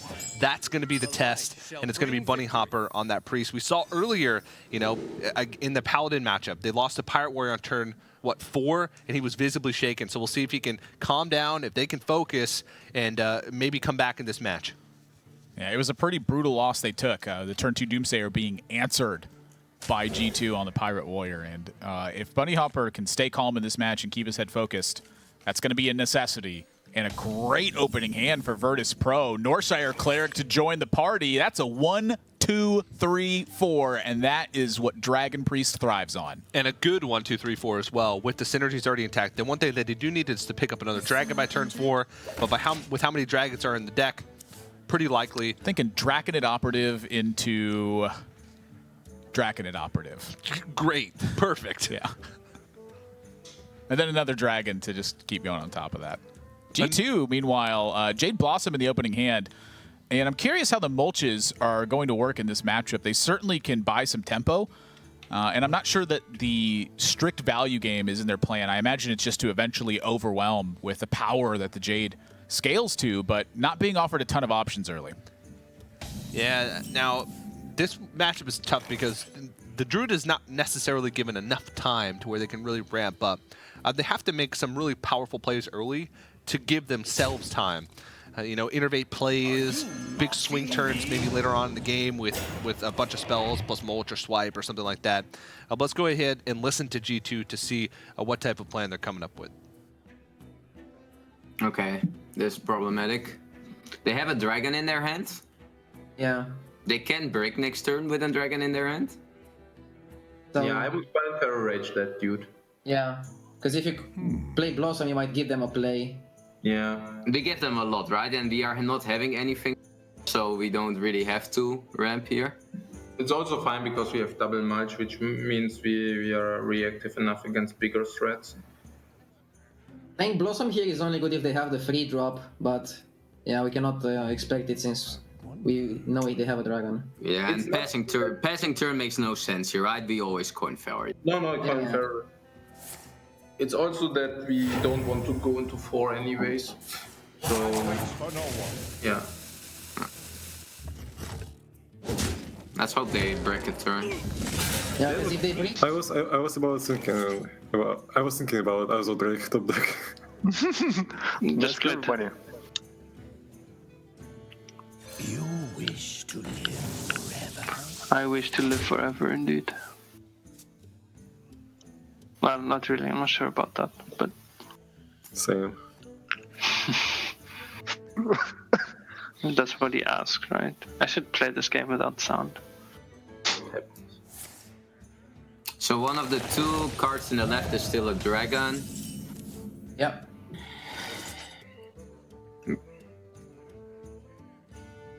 Yeah, that was quite important for them, this 3-4. Yeah, I was hoping they missed this turn, the 3-drop turn. I didn't mind the 4. They're just coming out like champs. Yeah. And the dragon is pretty problematic. Yeah, we play just the Azure Drake, right? Yeah, I like Azure Drake more than anything else here. It's Mulch is just bad. You have to Drake. Yeah, let's go. Don't pass instantly, because if you draw Innervate, we might want to Innervate Rough. Yeah, but the button unfortunately is green, so... Yeah. Swipe.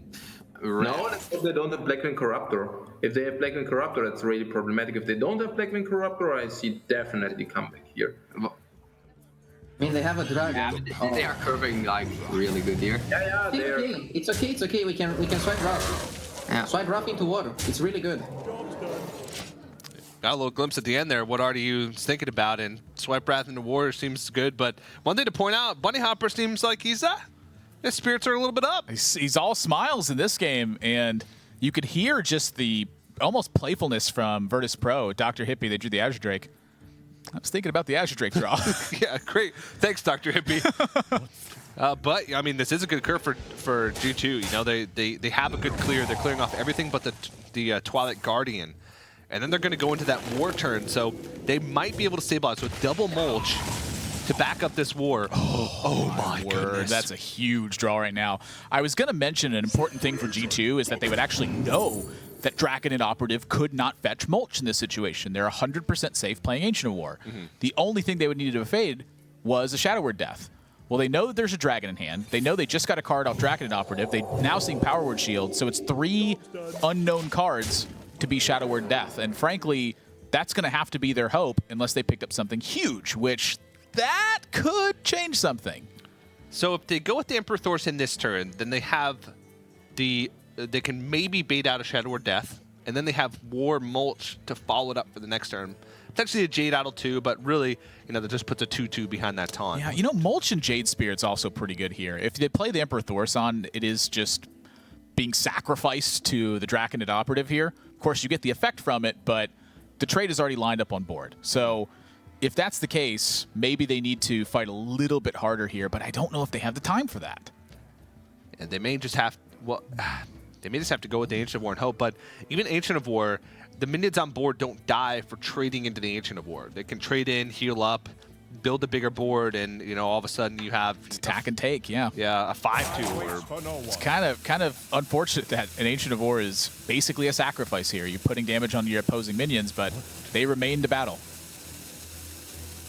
Well, let's see what they decide. An Ancient of War it is. I think it's just where they've got to go, honestly. They have to try to get Virtus Pro to expend resources. You know, this would require something from hand to take care of it as well. Holy Nova, another Blackwing Corruptor, but in this case, it's Shadow Word Death. Shadow Word Death and push 8 damage. Bring your opponents down to 6. There is some considerations for the Brand and Cabal Talon Priest as well. Maybe you still have the Brand here by itself. Next turn, you could go for Azure Drake, draw twice, and Cabal Talon Priest. Do you need that much? I suppose not, but I mean, Brand on the board is with you're putting your opponent at 6 and having 8 power on the board. That Brand's not dying. Could ensure 2 draws though. That's the difference. Yeah. So I think it's a matter of semantics at this point. But as we heard yesterday, 2 different roads to 100% victory from Ostkaka, and I think that's kind of what we're looking at from Virtus Pro right now. They have this one on lockdown. Let's go ahead and listen into G2 and see if they think that all hope is lost. It's a little painful now to give them stuff. 3, 6.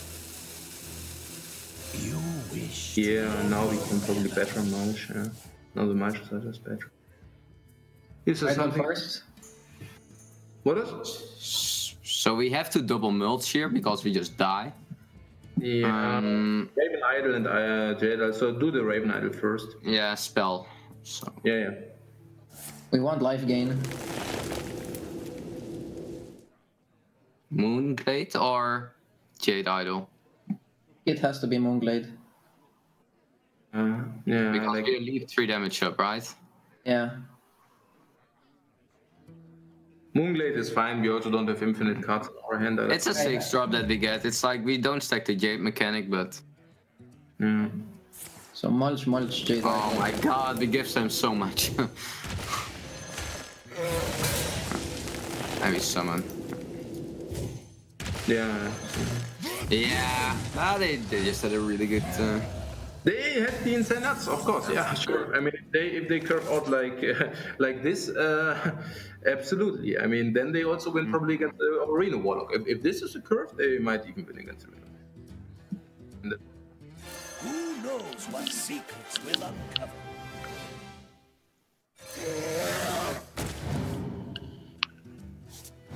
Yeah, just trade, I guess. Why would I trade? Why I'm not going face? I would go face. Same, I like going face. I mean, we can also just discover swipe. So, Kiwi, what do you think? Was Bran the better play the previous turn? No. No, didn't set up lethal well enough.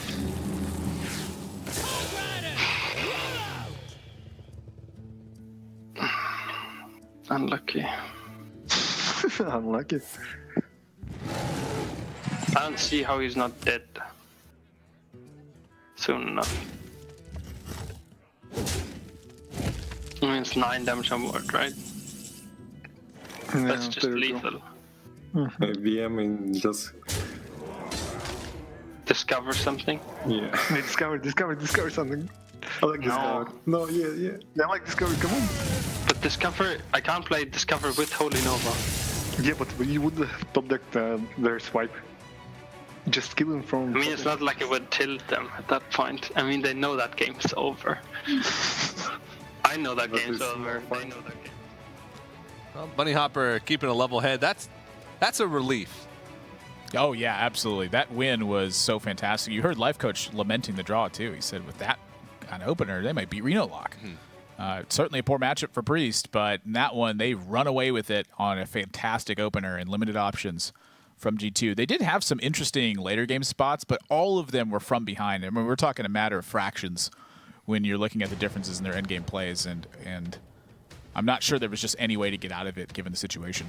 Yeah, so Virtus Pro, again, will have to go on that Priest. Their only deck left remaining. They have to win 2 more matches with the Priest. Now, taking a look at G2, they have Warlock and Priest left. So if Virtus Pro can overcome the Reno Warlock, then they're left with a mirror matchup for the series. So a little bit of hope here for Virtus Pro as they move into this game number 10 in a few moments. Yeah, it's such a big deal, too, that the Warrior just did so much work. I mean, 4 different deck wins so far for Virtus Pro. So they're showing that they can play a different range of decks here. But now when it's on Priest, I mean, this is one I'm almost certain that they're not too practiced with. These guys spend a lot of time on ladder and a lot of time in tournaments. Priest usually doesn't make the cut in a 3 or 4 deck lineup. In a 6 deck lineup, it definitely does. But how well versed are they with it in the mirror match and against Reno Warlock?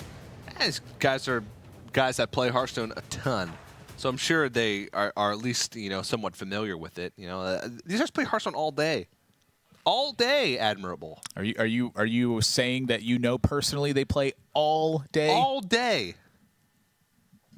Dr. Hippie looks like a marathon runner to me. He's playing Hearthstone while he runs. It's a mobile game. He's just chugging along.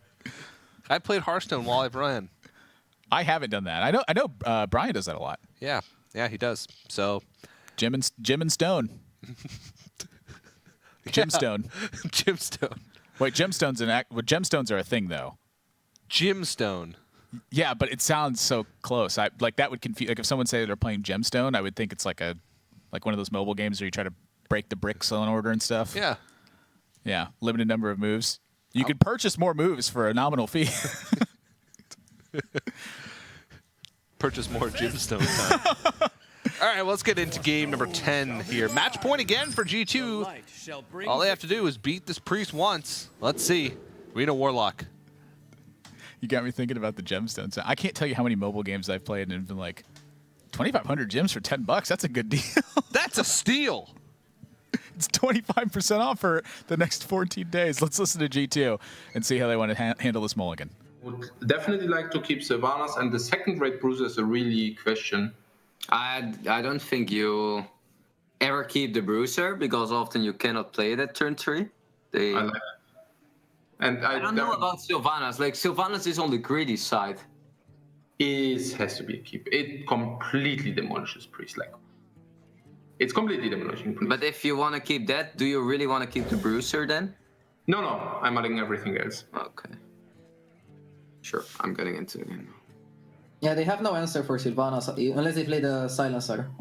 Sylvanas is insane. Sylvanas is absolutely insane. I would even go as far that we... Okay. Yeah, but Twilight Drake is awesome. Yeah, of course. I mean, sure. That's the nuts against Priest. Against Warlock, you mean, or what? How many cards did they keep? Did anybody see it? They full kept. They full kept, wow. It doesn't matter. The early game, maybe the bird. So there are different ways we can go here is... So no Mistress, tap, coin Twilight Dragon is what I see. Yeah, that's also the play I have in mind. And turn 4 Earthen Ring, like you don't want to play the mixtures here. It's just a free farm with no heal. No, I see the line as well. It's just like tap, coin Twilight Dragon, then we heal our dragon and play Mistress. Also a full keep doesn't mean full curve. They might keep Dragon Operative, a dragon. Like it doesn't mean they have a 2 and a 3 drop. It's very good. I tap. Yeah, you always tap. Pass. Yep. Yeah, full keep may I don't think a priest ever keeps reactive cards. Like you never keep Pain for Doomsayer, I think. No, that's fine. Oh, what? They don't have anything? Are you kidding me? They might keep Pain. They might keep, but they might keep Pain. It's fine. They probably. I think the other one is operative. The other one is probably operative. Yeah, or an Ezra Drake. You can also keep that with these two. I definitely go coin Twilight Dragon. Correct. Yes. Yeah, your other minions get farmed and you cannot even tap. You have to. And it's solid. Solid? It's insane. It eats the stuff and heals himself up. Yeah, but if they have like Guardian here and it's just trading the 2/3. They will definitely have the Guardian, but I mean, if we can deal 4 damage on him, then heal our guy up and play the Mistress, I'm pretty happy, yeah? It's kind of funny that Life Coach is so quick to correct Tice whenever he underestimates how good something is. Tice will go, that's good. Life Coach will go, are you serious? That's insane. That's insane. That's not good. That's insane. His passion speaks to me because I feel like he is... You're sure that's not the pain? He's outwardly as excited about Hearthstone as I often am on the inside. And in moments of tremendous random fortunate outcomes, opens up. He's as passionate about Hearthstone as I am about burritos. And that's really passionate. That's TJ hard. has had a burrito every meal for the last 7 years. Every one. Can confirm. Now, you heard him talking about wanting to play the Earthen Ring Farseer to heal up the Guardian and potentially the Mistress of Mixtures here. So Mistress is getting eaten on board, but it does restore some health, and it's leading into some pretty good-looking turns from them. Like, I honestly imagine Faceless Manipulator is going to be a reasonable play from them. They will want to keep tapping to keep their card economy high, but I think a huge priority for them is to continue to fight for board. Killing Priest, Dragon Priest with combo is not usually something that happens. Usually you're using a lot of resources to try and just fend off their pressure in the mid game. So you can't really afford to, get Emperor Thorsan onto Leroy Faceless power overwhelming. So usually using Faceless on Twilight Drake or a Faceless Shambler that you used on your Twilight Drake, something along those lines. But let's take a listen into Virtus Pro to see how they're going to deal with this board. Trade with the Farseer and trade the small Drake with Twilight Drake. Isn't better trade with Toto? I mean, if it's gonna get the what's called the 4 mana minion, which copies the stats. If they're gonna copy 4/7, yeah, we're just dead. I don't know. I like more double trade, Cabal plus Agent. But you talent priest the 3 mana drop, right? Yes. 3 mana drop, and I think trading into Farseer and attacking into Wild Drake with a small minion.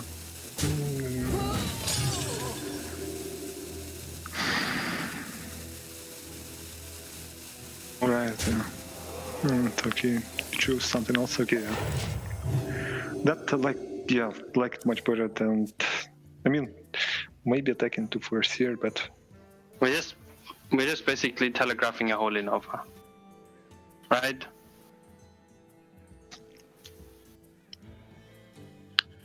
I think Imgang was, yeah. Yeah, boss is better than Braun.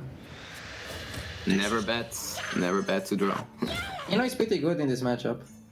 So I attack the other one. Yeah, you attack that one, yeah. Just.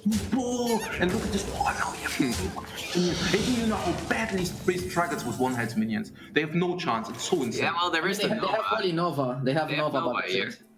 It's not even good. What are you talking about? It's solid. It's solid. They can attack an Imgang boss, I know. Yeah, sure. And next time we tap into Giant, yeah, I will like whatever. It's And they have to have Nova. I mean, that. So there's a bookworm, they don't care. And now they have to trade into our Warheads minions, it's so insane. Do you tap Giant or do you play Sylvanas?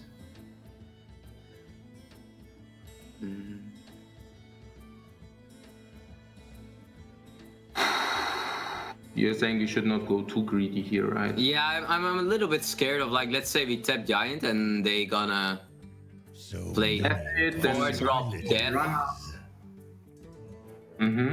He cannot kill Sylvanas roll, right, here? No, I would play Sylvanas. Yeah, I like it too. And do we make the trade here? I have no time for games. We make the trade, right? Otherwise we donate Sylvanas. Yeah. And we only get a 3-1. We have to trade. We trade. Yeah. By trading, you force him to have something to kill Sylvanas, and he cannot trade his bookworm efficiently and Novi, for example. Yeah. We can even copy Sylvanas, by the way, guys. We can even copy it. We can even copy her. Yeah. If you want it, I mean. This Sylvanas is. If they ignore it, you can go like the tap faces into tap Reno. What do they even do here, man? Against? Yeah, it's not that easy against the Sylvanas. No, like the Sylvanas is pretty. Are you mocking me?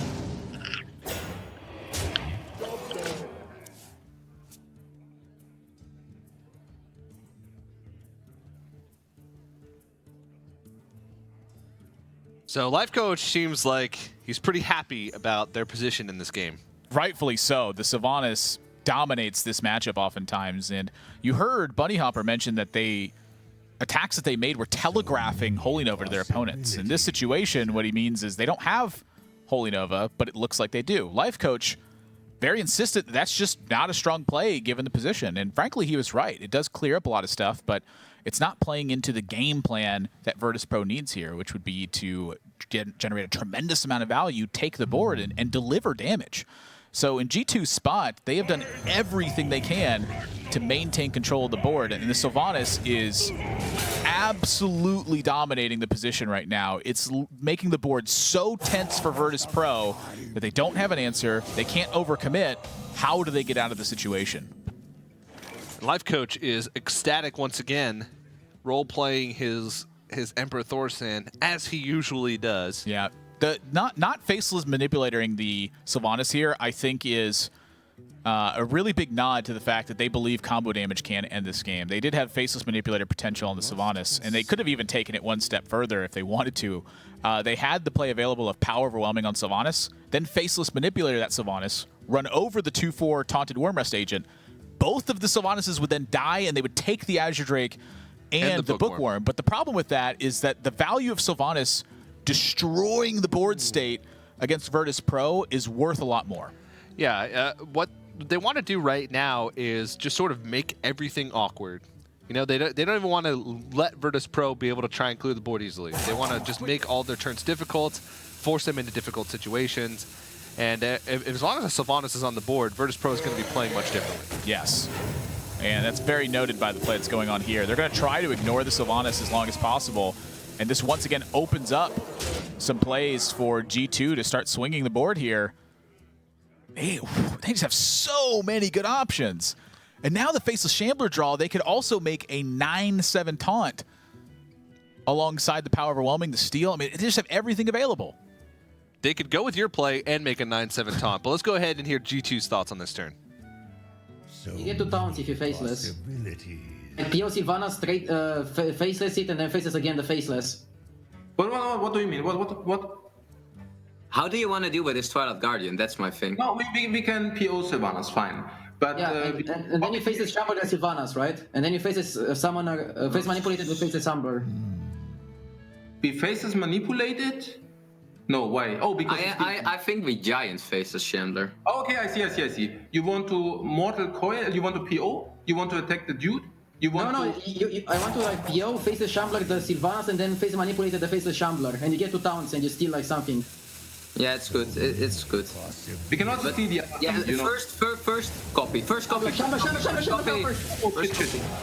Oh man. Copy, still copy. No, I steal it. What? I steal it now. I was confused, sorry. Sorry, guys. No, nah, that was a really hectic turn. It's fine. We got this. Look at this board, guys. This is better than the 9-7 taunt, right? That we take the dragon away, No, right? but it's just so should have been is the 9. No, I know. We should have taken the 9-7. But what I'm saying is, it's nonsense to get the 9-7 and leave them 1 minion. Why don't you just steal both minions? Yeah. Of course you steal both minions, right? I mean, that's clear. Mm-hmm. I don't know, like, is their minion more valuable than a 9-7 taunt? I don't think it is, because they already used the def. We take their minion and we get 1 hour saves. We take their minion and we get 1 hour saves. It's correct. Okay, I guess. Okay. So is it better to 9-7 taunt or okay, we take their as a Drake and we have the as a Drake ourselves. Of course that's better. Yeah. Let's now just think of the future turns. There's the wreck that we were thinking about. Okay, whatever. Oh man. So we can trade it at the 9. We tap first? Tap first, right? Okay, wait, give me a second to readjust. Oh man. Okay. Now the play will be here, Giant, probably. Tap Giant, right? And then we can Jiraxus. Let's tap first. Depends, if you get Siphon, you might Siphon. No.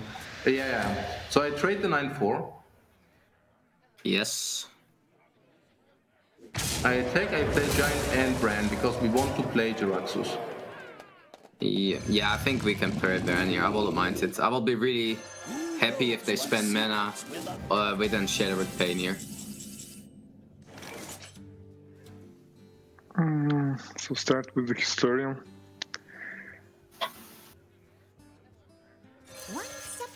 Deathwing.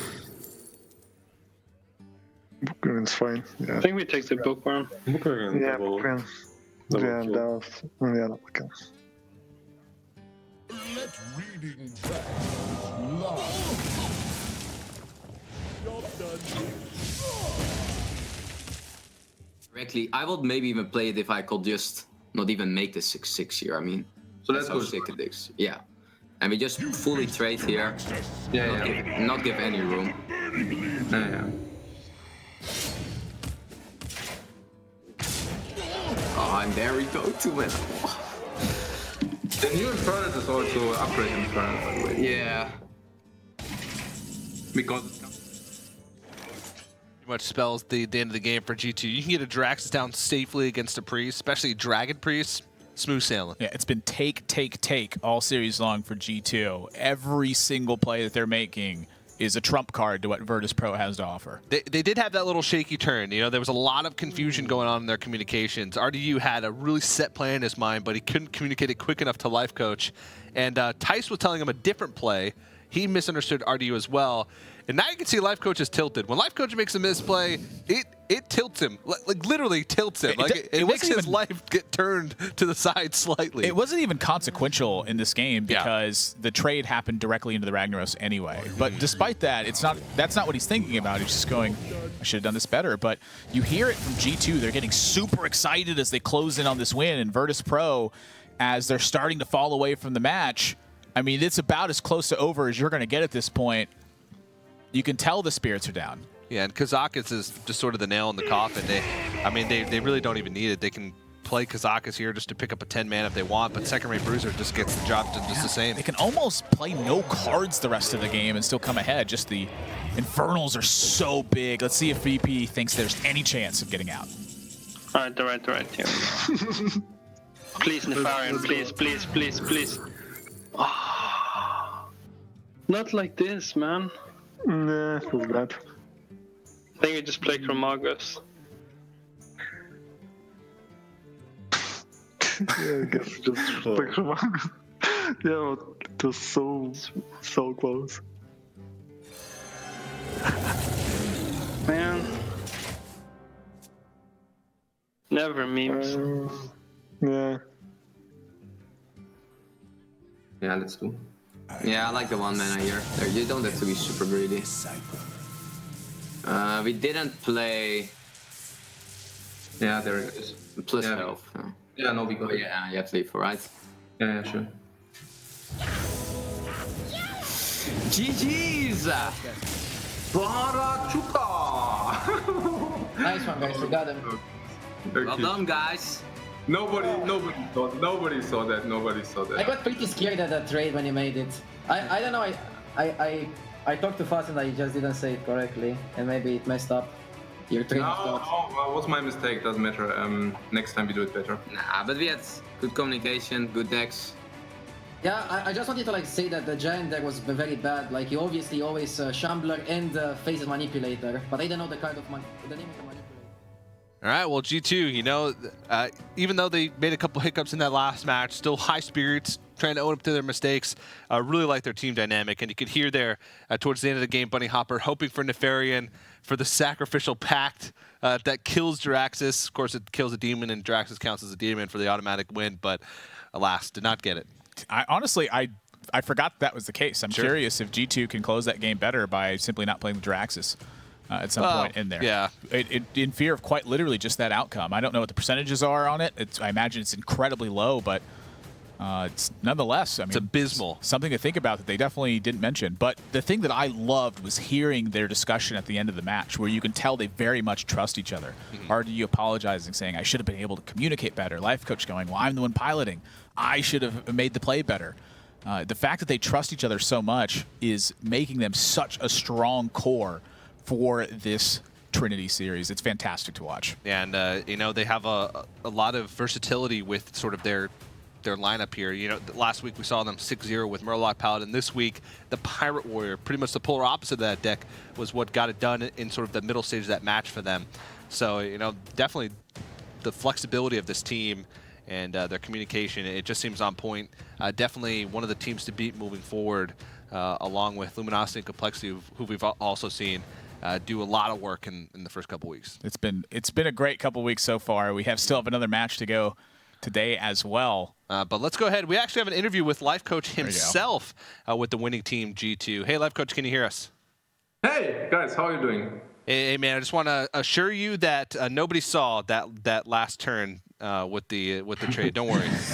Thank you. I mean, what trade? There was no trade. I didn't even see any trading. Yeah, but you guys played exceptionally well. I like your communication. How do you feel overall after week number 2? This wasn't quite as easy of a win as last week, but how do you feel after your win today? Yeah, I mean, it's awesome. I mean, everything went fine, and I'm also very happy that Rado and me could also saw some gameplay this time, because last time, yeah, and yeah, it was awesome, and I think, until this blunder, in the end, we also played very well. Also, the communication was very on spot, so I'm actually very satisfied with the series today. Awesome, yeah, it was pretty fun to watch. Also, some of the teams have sort of been experimenting, mostly with Mage and different types of Mage decks. We saw Temple Mage yesterday, and also today in your match, which Virtus Pro played. What do you think of these deck choices? Do you think we're going to see a lot of changes like this as we move forward in the Trinity series? Yeah, I mean, Tempo Match, interesting. I mean, the thing is, I couldn't see or catch up much of this Tempo Match because the game ended by turn 6. But yeah, I mean, other than that, I'm definitely looking forward to see more of that stuff against us. You guys tend to have a lot of tech choices in your builds, and frankly, I'm always a big fan of seeing what's present. How much work do you put in to find those unique cards that make a big difference in your matchups? Can you say some examples which jump to your mind? The big one to me is your build of the Reno Mage. You tend to be one of the players that continues to believe in Medivh, and frankly, it's put in big work, but also in the Pirate build with Naga Corsair. Yeah, that's right. Yeah, I mean, I just believe that Naga Corsair is just better than Mortal Strike, and the same goes for Medivh instead of another card. And we could also see it. I mean, we lost the game where we played Medivh, but if something could have won that game, well, probably it would have been Medivh / Atiyesh, or both in combination. So until getting proven wrong, we probably just stick to these tech choices, I guess. Pirate Warrior ended up putting in a lot of work for you guys this week. You and Tice really don't seem like the Pirate Warrior type much of the time.